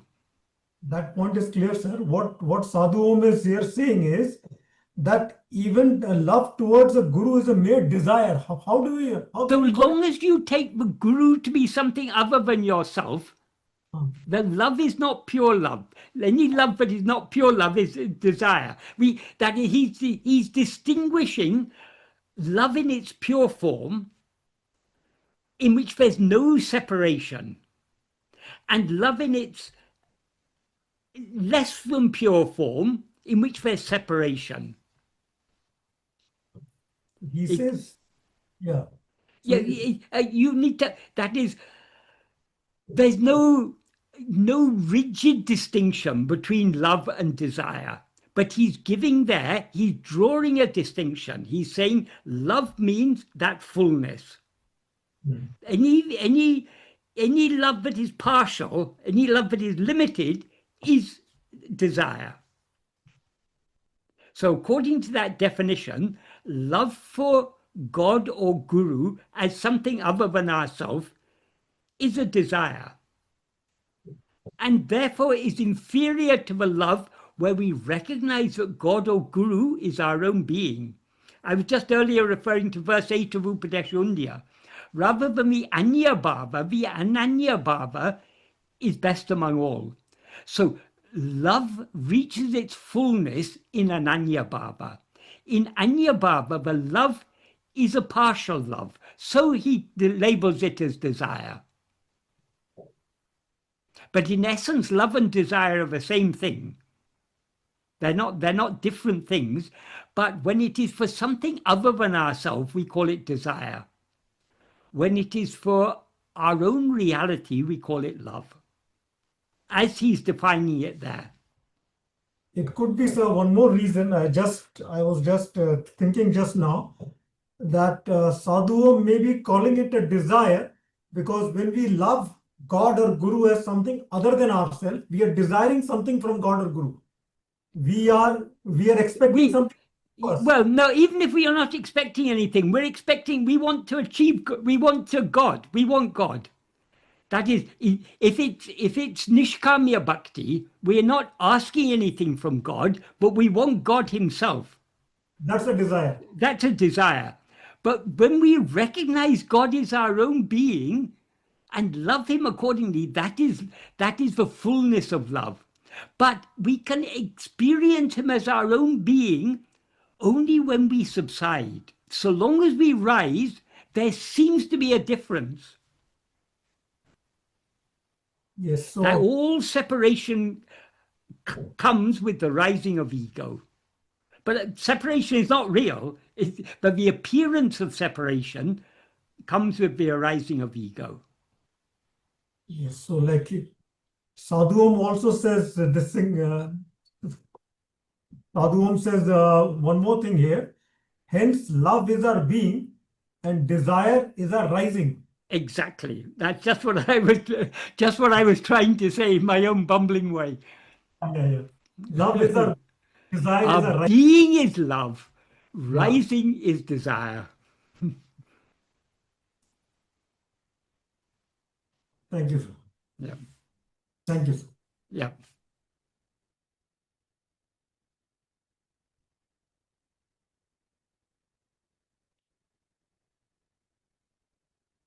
The next question. Because ego has to look externally for its very survival, why would ego surrender or subside? It's literally a suicide mission. So is grace that which overrides the unwillingness of ego to surrender, thereby annihilating itself, or is there also some other motivation ego would have to subside, and or some other force or power which makes or coaxes or leads ego to kill itself by subsiding? The next question is actually very much a part of this, related to it. If the nature of ego is to protect itself by different means, why, in case of severely depressed people, does the ego convince itself to kill itself? What does ego gain out of killing itself in this case? Right. Well, in the case of, I assume what is meant by killing itself means killing the body. That is, people who are depressed or have faced some calamity, or if life in this body becomes intolerable for some reason or other, people resort to suicide in the sense of killing the body. They kill the body because they recognize the body is a source of trouble, and they think they can be free of that trouble by killing the body. But they don't understand, that's due to a lack of discrimination. But the real source of trouble is not the body. The real source of trouble is our identification with that body as I am this body. The reason the body gives us so much trouble is because we take it to be ourselves. If we knew what we actually are, the body wouldn't trouble us. Nothing would trouble us. So that which takes itself to be I am this body, that is ego. So if we want to be free of the trouble that seemingly caused by body and world, we need to be free of the root cause of that, namely ego, because our only connection with this body and world is as ego. And when we rise as ego, we seem to be connected with this body, and through this body with the world. When we subside in sleep, we have no connection with body or world. As soon as we rise as ego, whether in waking or in dream, we experience ourselves as a body and therefore have a connection with an outside world. So the root cause of the problem is ego. The nature of ego, as you say, is always trying to survive. So why would ego be willing to destroy itself? As you say, it is only by grace. But we need to understand what grace is. Grace is not something other than ourselves. As Bhagavan used to sometimes say, grace is not something up there in heaven one day going to descend down upon us. Grace is ever in our heart. It's our own being, our own reality. So let's try and understand this a bit more deeply. The nature of ego is to have desire. Ego is always wanting things other than itself, because as ego, when we rise as ego, we separate ourselves from the infinite happiness that we actually are. So we seem to be lacking happiness as soon as we rise as ego. We may have a little bit of happiness here and there, but we don't have the full satisfaction or full happiness that we all naturally desire, all naturally like. So we as ego, we are always dissatisfied because we seem to be lacking happiness. Because the happiness seems to be lacking in ourselves, we look for the happiness outside. So we think, if I get this, I'll be happy. If I get that, I'll be happy. If I at least survive for a few more days, I'll be happy. So we're constantly depending on things other than ourselves for our happiness. So the nature of ego is to always cling to things other than itself. But so long as we cling to things other than ourselves, we are perpetuating the problems we're facing, because we perpetuate that ego thrives on holding on to things other than itself. So to have the love to turn within and thereby subside, which is what is called, we otherwise call surrender ourselves, that love cannot come from ego. It's contrary to the nature of ego. To the nature of ego is to like to rise and grasp things other than itself. So from where can that love come? It cannot come from ego. It can come only from our own reality. Our own reality is infinite love. That infinite love of ourself as we actually are is what we as ego experience as grace. So what we actually are is what we sometimes refer to as Bhagavan or God or Guru, whatever. Bhagavan is our own reality. He's what we actually are. So Bhagavan doesn't see us as other than himself. So he loves us as himself. He loves each and every one of us as himself. So Bhagavan's love is infinite, because there's no one excluded from Bhagavan's love, because he is the infinite whole. So he loves in loving himself, he loves everything. So Bhagavan has infinite love for us as himself. That infinite love that he has for us as himself is what we experience as his grace. And it is grace alone that can give us the liking to surrender ourselves to him, to give ourselves to him, to be consumed by him. So, but whatever bhakti we have, whatever liking we have to surrender ourselves, comes only by grace.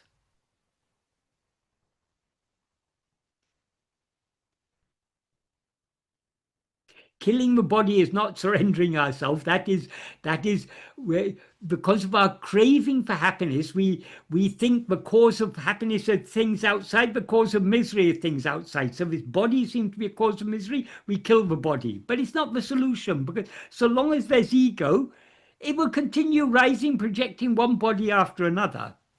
So we need to tackle the root problem, which is ego, that which identifies one body after another as I.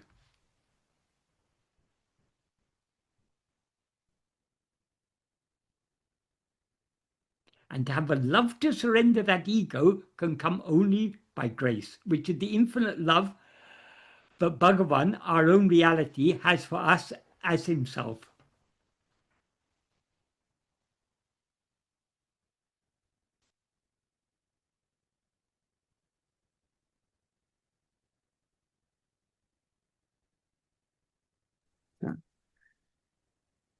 The next question is, Dear Michael, in Who Am I Q&A version, it is written that the thought Who Am I will destroy all other thoughts.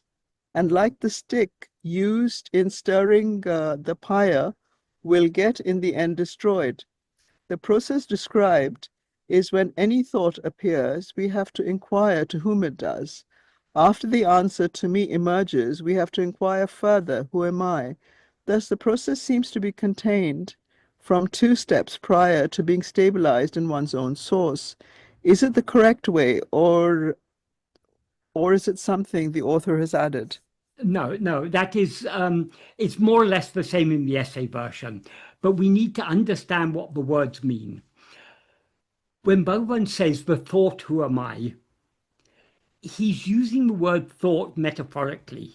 He doesn't mean the verbalized thought, who am I? What he means by the thought, who am I, in the first half of the same sentence, he says, Nana ennum vicharanayalaye manamadangam. The mind will subside or will cease only by the investigation, who am I? Then in the next sentence he begins, Nan ennum ninebu, the thought, who am I? The thought called, who am I? That what he refers to in the second half of the sentence as the thought, who am I, is what he referred to in the first half of the sentence as the investigation, who am I. So he's using the word here, thought, metaphorically, to refer. The investigation, who am I, is attending to ourself. So the thought, who am I, means self-attentiveness. That's all it means. It doesn't mean the verbalized thought, who am I? He's not talking about asking the question. Secondly, in the subsequent sentences, in the translation you read, the word inquire was used. The term Bhagavan actually used in Tamil was vicharipadu. Vicharipadu means investigating. That is, in English, the word inquire can be used in two senses. Inquire often means to ask questions. Inquire what is the time. You go and ask someone what is the time. But you can also inquire into something, which means investigate it. So, but what Bhagavan is talking about here, he's not talking about asking who am I or asking to whom. He's talking about investigating to whom. So what does he mean when he says, as and when each thought arises, we need to investigate to whom it has arisen? What he means is, when thoughts arise, the natural tendency of the mind is to go after the thoughts, to attend to the thoughts. But what Bhagavan is saying, we need to investigate to whom the thought has arisen. That means we need to turn our attention away from the thought, back towards ourself, the one to whom that thought has appeared. So it's not about asking questions. And he goes on, I'll go through it sentence by sentence. What he says is, he begins, as I say, by saying, only by the investigation, who am I? And he stresses that only with a double stress, vicharane, double stress. That means it's only by that investigation that the mind will subside or cease. And then he says, the thought, who am I, meaning that same investigation, destroying all other thoughts, will in the end itself be destroyed, like the stick used for stirring the funeral pyre. So he's not talking about a thought in an ordinary sense. He's talking, it's a metaphorical way of saying the investigation, who am I? Then he goes on to say, if other thoughts rise, without making effort to complete the thought,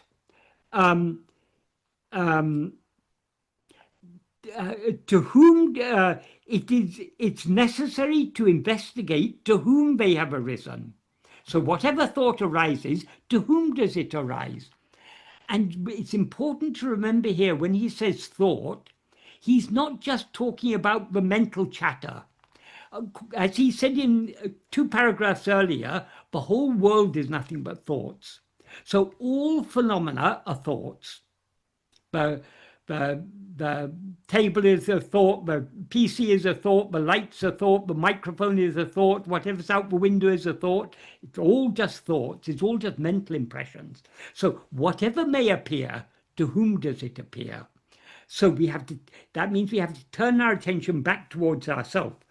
And then in the next sentence he says, Etene enengalerena. However many thoughts arise, so what? So Bhagavan isn't asking us to worry about the thoughts, trying to push away the thoughts. Let any number of thoughts arise. When they arise, we need to investigate to who am I. We need to investigate to whom. However many thoughts arise, so what? Vigilantly, as soon as each thought arises, it is, if one investigates to whom it has arisen, it will be clear to me. That is, when we turn our attention back to ourselves, me becomes clear. Nana innam vicharital, manam tampirapiditil tirambividam. If one investigates who am I, the mind will return to its birthplace, its source. This is where you think that it's 2 steps. First, we have to investigate to whom, and then we have to investigate who am I. But we need to understand this a little bit more deeply. That is, investigate, when Bhagavan talks about investigating to whom is turning our attention away from whatever has appeared back towards ourselves. So that turning is investigating to whom. In other words, we're turning our attention away from whatever has appeared back towards ourselves. Having turned our attention back towards ourselves, what should we do? We shouldn't let it drift out again, and so we have to turn it back again. No, once we've turned it back towards ourselves, we need to hold on to that self-attentiveness. That holding on to the self-attentiveness is what he refers to as investigating who am I. So if any thought appears, as soon as any thought appears, we should investigate to whom it has appeared. In other words, we should turn our attention back towards ourselves. Having turned our attention back towards ourselves, we should then hold on to that self-attentiveness. That is what he means when he says, if one investigates who am I. If we hold on to the self-attentiveness, achieved by turning our attention back towards ourselves, if we hold on to it, then the mind will return to its birthplace. And the thought that had arisen will thereby subside. Because our attention is on ourselves, there's no room for any thought to arise, because thoughts arise only within our awareness. If we're not attending to them, they don't arise. And then he said, most importantly of all, Ipadi paraka manatiku tanpirapidi til tangi nikam shakti adikadi kindradu. That means by practicing and practicing in this manner, for the mind, the strength to abide in its source will increase. Its birthplace will increase. That means constantly our mind is getting distracted by thoughts. Our mind goes out after thoughts. Every time we notice the mind has gone out, to whom have all these thoughts appeared? To me. We turn it back towards ourselves. That doesn't mean we have to question. It's just a way of expressing that whenever our attention is distracted, we may feel, oh, I've lost hold of self-attentiveness. How do I regain self-attentiveness? Very simple. Turn your attention away from whatever has appeared, back towards yourself, the one to whom it has appeared. Having turned it back towards yourself, hold on to that self-attentiveness. Everything will thereby subside. Until, again, we get distracted by thoughts. The sway of our vasanas, again, our mind goes outwards. Again, we have to turn it back. And by this constantly turning our attention back to ourselves and trying to hold on to that self-attentiveness, that is the practice he's referring to. And by practicing and practicing in this way, for the mind, the strength to remain in its birthplace increases. So this is the practice. It's not a 2-step practice. We simply turn our attention back to ourselves and hold on to ourselves.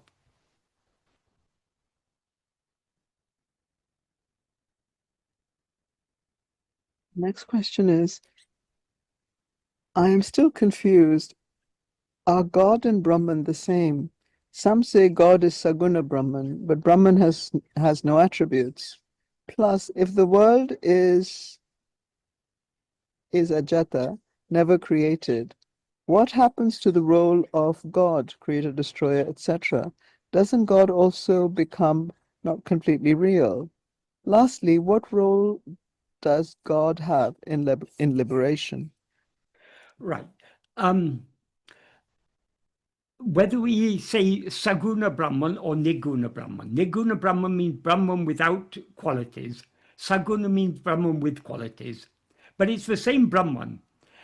Saguna Brahman is how Brahman appears to us from the perspective of ego.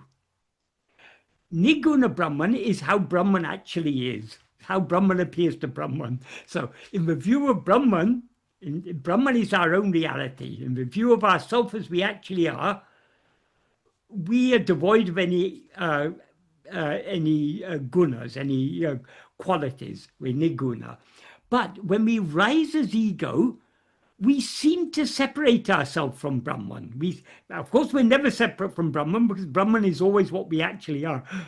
But we seem to separate ourselves by limiting ourselves as I am this body, I am this person, I'm this little insignificant person who's here in this world for a few brief years and occupying a tiny, infinitesimal place in this vast universe. So I'm so insignificant. We seem to be something other than Brahman. So long as we seem to be something other than Brahman, Brahman seems to us to have certain qualities. And so Brahman is referred to as God. God and Brahman are the same. God, whether we call it God or Brahman, it's our own reality, what we ourselves actually are. But it seems to be something other than ourselves because we have limited ourselves as ego. Regarding the creation of the world, the ultimate truth is ajata. The world has never been created. There was never any rising of ego. What is alone is as it always is. But so long as we're talking about God and we're talking about ego and talking about the world, there seems to be a world, and we look for some cause for that world. And religions often say God created the world. A simpler explanation is that this is all just a dream. And who creates the dream? The dreamer creates the dream. So it's all a creation of ego. The real important role of God is not creating this world, putting an end to this world. That's a real role of God.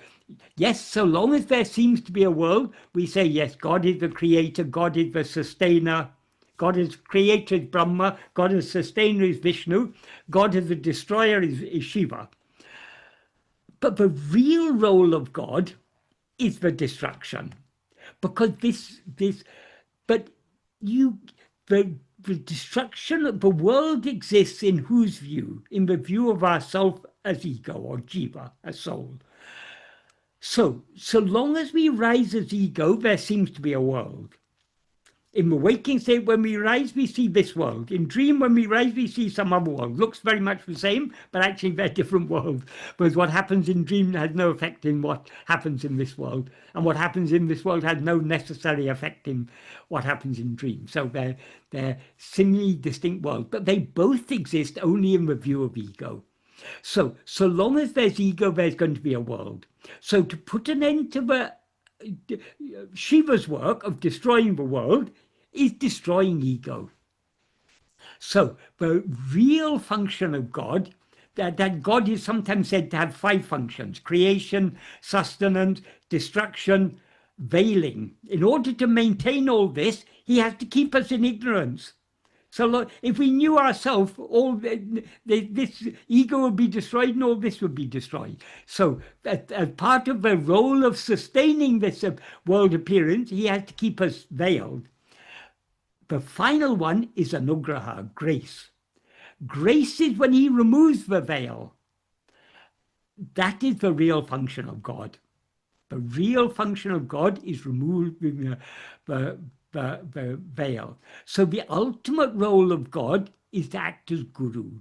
In the form of guru, he comes to remove this veil by telling us, you are not what you seem to be. You now mistake yourself to be the body. Because you mistake yourself to be a body, you are suffering so much. In order to be free of suffering, you need to be free of this false identification. Since this identification is false, it's a false awareness of yourself, you can destroy this false identification only by being aware of yourself as you actually are. So Guru thereby turns our attention back towards ourselves. That turning of our attention back towards ourselves is grace. So that is the ultimate role of God, is to turn our attention back to ourselves so that we see ourselves as we actually are.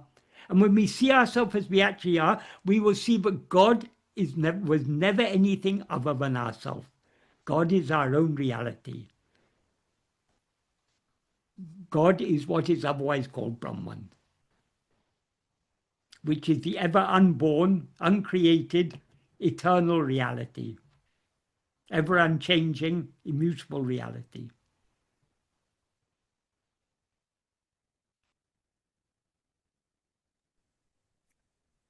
The next question is, you said earlier that we are all female in relation to Purusha.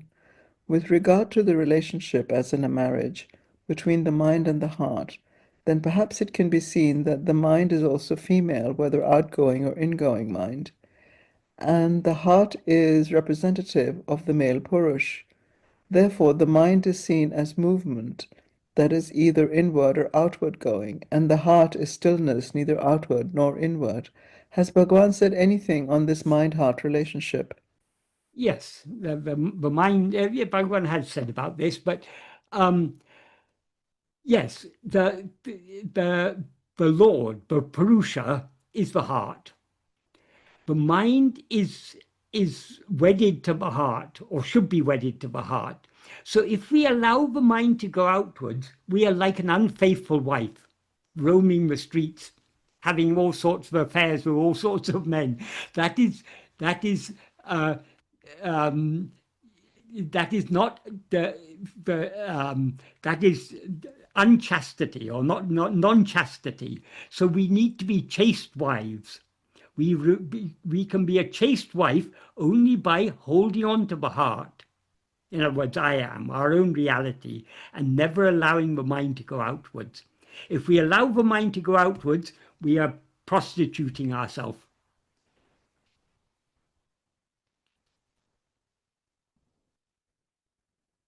And the relationship between mind and the heart, yes, Bhagavan has said so many times. Bhagavan sometimes, the heart is like the sun and the mind is like the moon. It's a mere reflection. It's not. The moon has no light of its own. Whatever light comes from the moon is light reflected from the sun. Oh, there's so many things, so many analogies are used.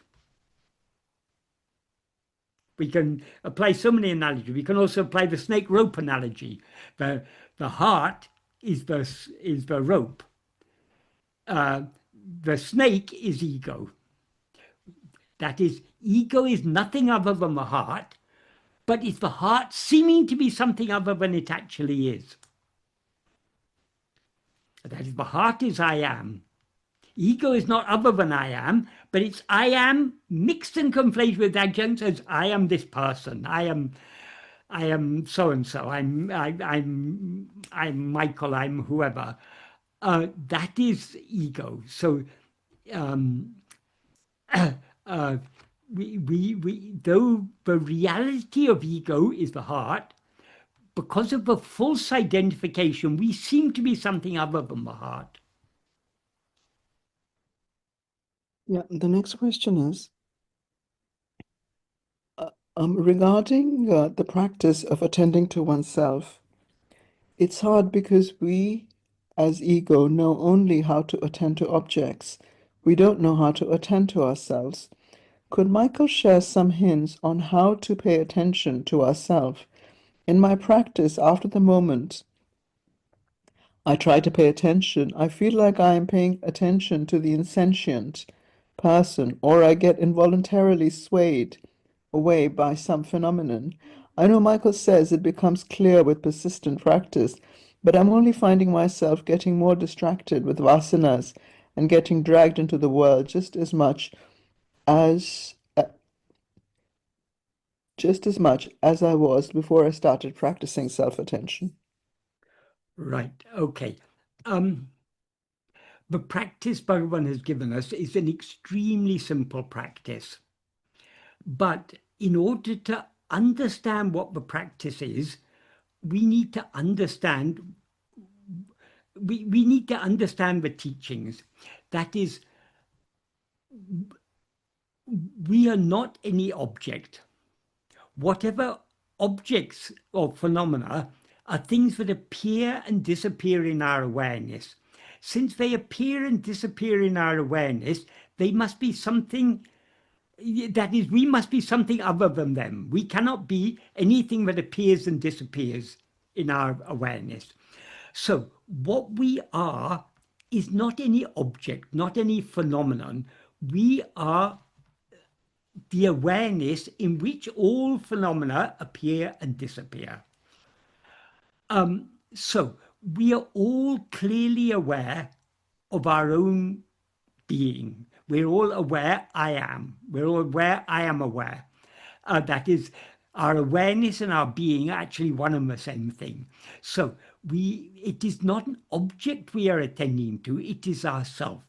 So we need to clearly understand this. In order to clearly understand this, that is, Bhagavan is repeatedly pointing this out, but we need to think carefully and understand what he means. When he says, fix your mind on yourself, he doesn't mean fix our mind on the body or on any object or on the mind, on thoughts or anything. We need to fix our attention on our own being, on I am. Not on the words I am, but what the word I am refers to. We need to fix our attention on the awareness that we actually are. So these words are very simple. It's actually very easy to understand these words, but many people, for some reason, find it difficult to understand these words. So we need to think carefully about the teachings. That is, in all Advaita Sastras, they talk about a threefold process: Sravana, Manana, Nididhyasana. Sravana literally means listening or hearing.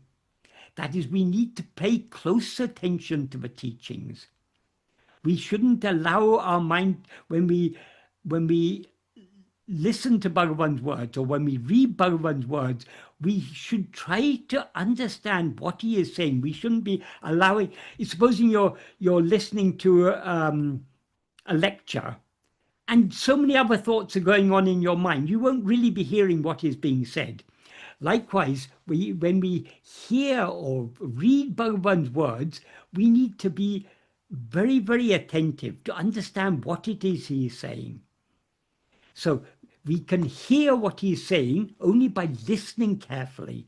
In other words, the hearing and listening are used here metaphorically. We need to pay close attention to what he says. But merely hearing the words is not enough. We need to make sense of the words. So we need to think very carefully about it. When he says attend to myself, what does he mean by attending to myself? Obviously, it's not attending to this body, it's not attending to the mind. So what is it? We need to think of it, we need to understand it for ourselves, and then we need to put it into practice. Once we've understood what the practice is, once we've understood what it means to be self-attentive, we can really start practicing. But when we start practicing, we then come up against the real difficulty. The real difficulty, understanding what self-attentiveness is not difficult. If we try to understand, it's very, very clear that I am something distinct from everything that appears and disappears. So what is this I in whose view all these things appear and disappear? So that is what we need to attend to.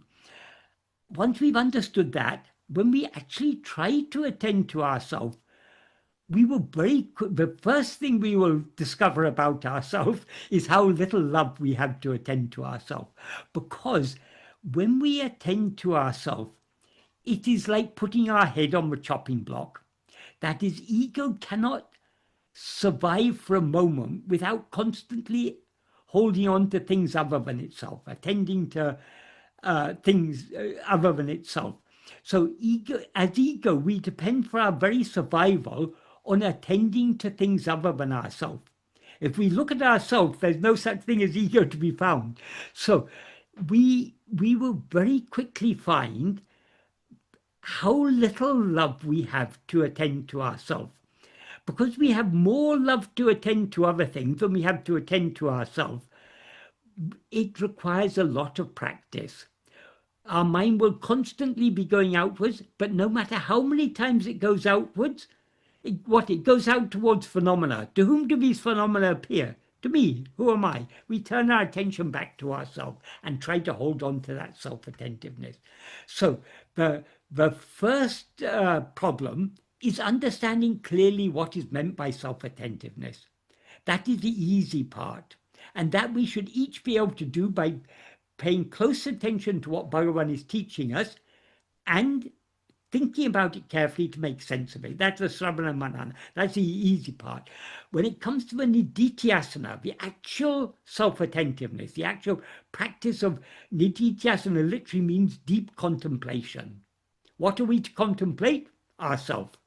We're to attend only to ourselves. That is where the real difficulty comes, because of, not that it's difficult, it's very, very easy attending to ourselves. It seems difficult because of our lack of love for it. So in order to cultivate that love, the only way is patient and persistent practice. Doesn't matter how many times our attention gets diverted away towards other things. We need to turn it back and try to hold on to self-attentiveness. So it's so simple, but it requires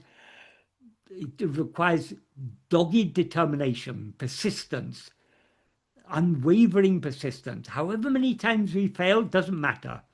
The road to success is paved with failure.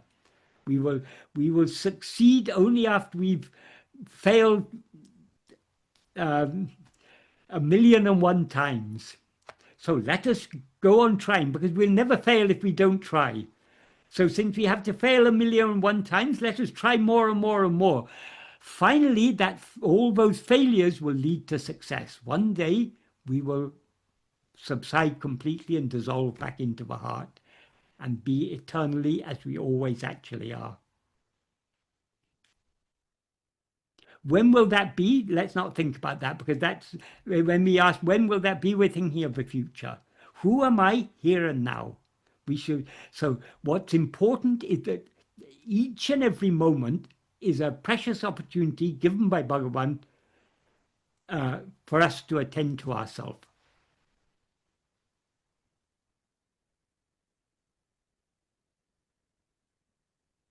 Michael, thank you for that response. Just one follow-up to that.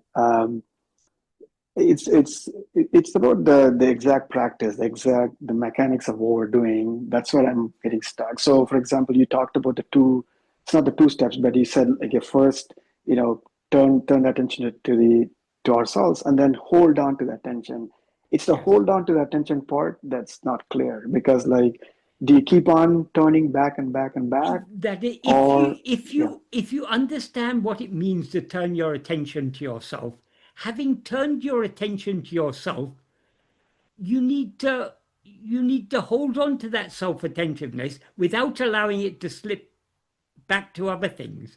We're not trying to yo-yo between going outward, turning in, going outward, turning in. We are trying to, whenever our attention goes outwards, we try to turn it within, and then we have to hold on to that.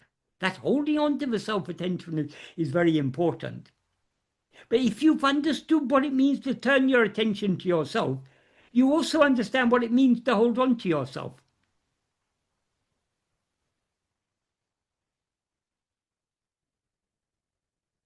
And when we talk of mechanics, we make it sound too complicated. It is the simplest thing.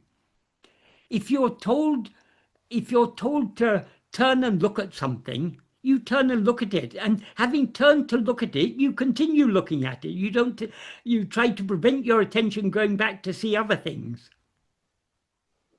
Right. Of course, it's not an object we're turning to, it's our own being, our own awareness. Right. So that way you described it makes a lot of sense. It is an object, right? Like you turn to it and then you look at great, and then you are able, since it's an object, you are able to grab hold of it, and therefore you are able to continue attending to that. But because the ego is not an object, it's a subject. When you make the ego turn towards itself, it cannot do anything after that. It can only keep turning, but then it cannot hold on to it because it's not you an can object. hold on to it. You can hold on to it because the very nature of ego is grasping, holding on. That is the nature of ego, is to hold on to things other than itself. But we're trying to turn ego away from other things back towards itself. So we use the ego's holding nature to hold on to ourselves. That is, holding on to ourselves means keeping our attention fixed on ourselves.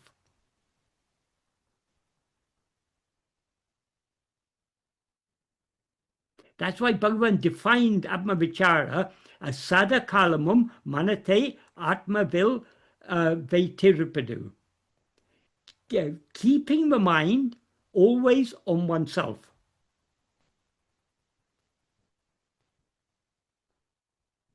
That means keeping our attention fixed on ourselves. We may be able to do so only for a few moments at a time. Doesn't matter. With practice, we'll slowly develop the strength, as Bhagavan says. By practicing and practicing in this way, the strength of the mind to abide in its source increases.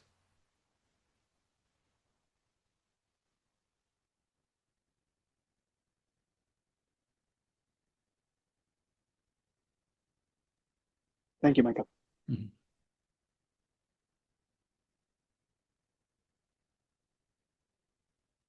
Michael, I just posted that protector, the photo, which you give a metaphorical explanation, that shift in 180 degrees. Okay, right. Like the start is that 0 to 170, you see the world, and then 180, completely cessation of the world, the seer, the scene, everything. Everything, yeah. As Sadhu Om says, once we turn the 180 degrees, we get caught by a clutch and there's no turning back.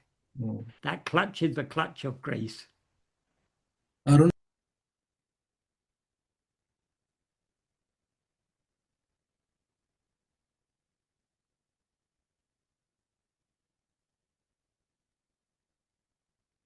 Padigam, verse number 2.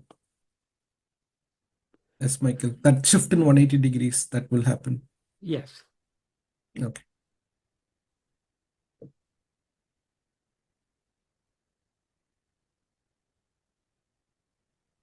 Now we may not be able to turn the full 180 degrees, but by patient and persistent practice, sooner or later we'll be able to. And we need to turn 180 degrees only for 1 second.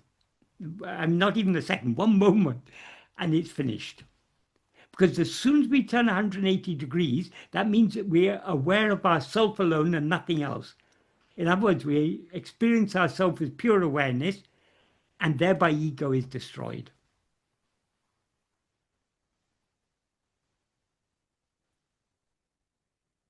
That what Sadhu Om referred to as the clutch of grace that prevents us turning outwards, that is what is otherwise called the destruction of ego. Manonasa. Only when that is achieved are we safe forever. Until then, we continue to be caught up in this bondage of wrong identification.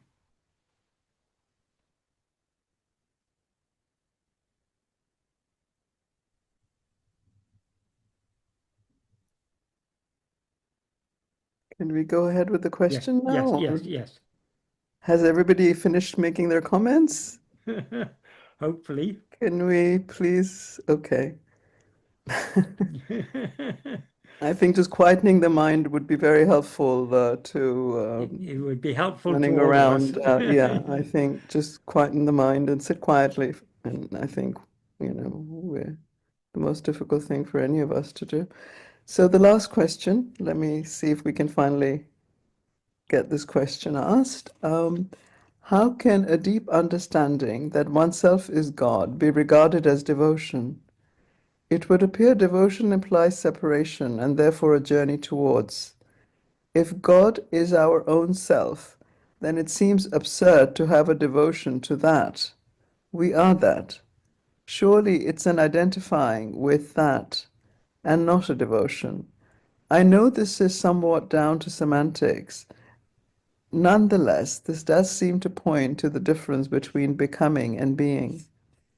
We don't need to identify with it. We just need to be it. We identify with things that are other than ourselves. If we give up all false identification, we remain as we actually are. So it's not a matter of identifying ourselves with what we actually are. It's a matter of being that. And we can be it only by fixing our attention on ourselves. By holding on to our being, we thereby subside and remain as being, as pure being. In order to remain as pure being, we need all-consuming love. This idea that love requires duality, that love requires another, is a false idea. Bhagavan makes it very clear in the first sentence of Nana by pointing out a very obvious truth. We all have greatest love for ourselves. Whatever else we may love, we love it for ourselves. I love God because God is kind to me, and God is, and I think if God is the source of happiness, so I love God. So ultimately, in the Upanishads it said, everything is dear for the sake of oneself. So however much we may love something, our love for ourselves is greater than our love for any other thing. So long as we take God to be other than ourselves, our love for God is only partial. Because it's our very nature to love ourselves more than to love any other thing. So if we take God to be something other than ourselves, our love for God is only a partial love. If we want to have full love for God, we need to recognize that God is ourself. God is what we actually are. So as ego, we need to cultivate love to be as we actually are. Of course, we're always what we actually are, but by rising as ego, we seem to be something other than what we actually are. So in order to break the bonds of our desire for other things, we need to have love for ourselves, love for our own being, love to be as we actually are. So this path of jnana that Bhagavan has taught us is the pinnacle of the path of devotion. This is the ultimate path of bhakti. There is a very, very wrong idea that there are two ways, bhakti or jnana. That shows a complete misunderstanding. Without bhakti, there can be no jnana. That's why Bhagavan often said, bhakti is the mother of jnana. The flowering of bhakti, the blossoming of bhakti, is jnana. The heart of jnana is bhakti. They are inseparable.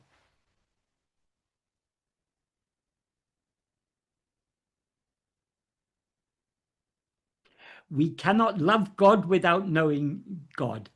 And we cannot know God without loving God. So the more we love God, the more we'll know him. The more we know him, the more we'll love him. To put it in very simple terms. But though we refer to him as him, he is never actually him. He is always I. What is the appropriate pronoun to use for God? Should we refer to God as he, or as she, or as it? We should refer to God as I, because he is nothing other than I.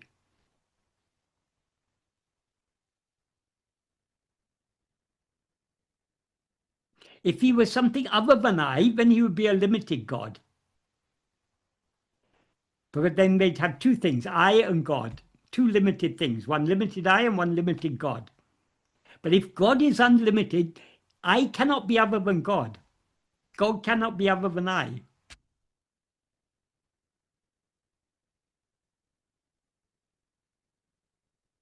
But in order to know God as he actually is, we need to give up our desire for all other things. We need to give up our desire and attachment, our attachment to this false identity, the dehabhimana. That we need to give up. That's the price we need to pay for knowing and being God as he actually is.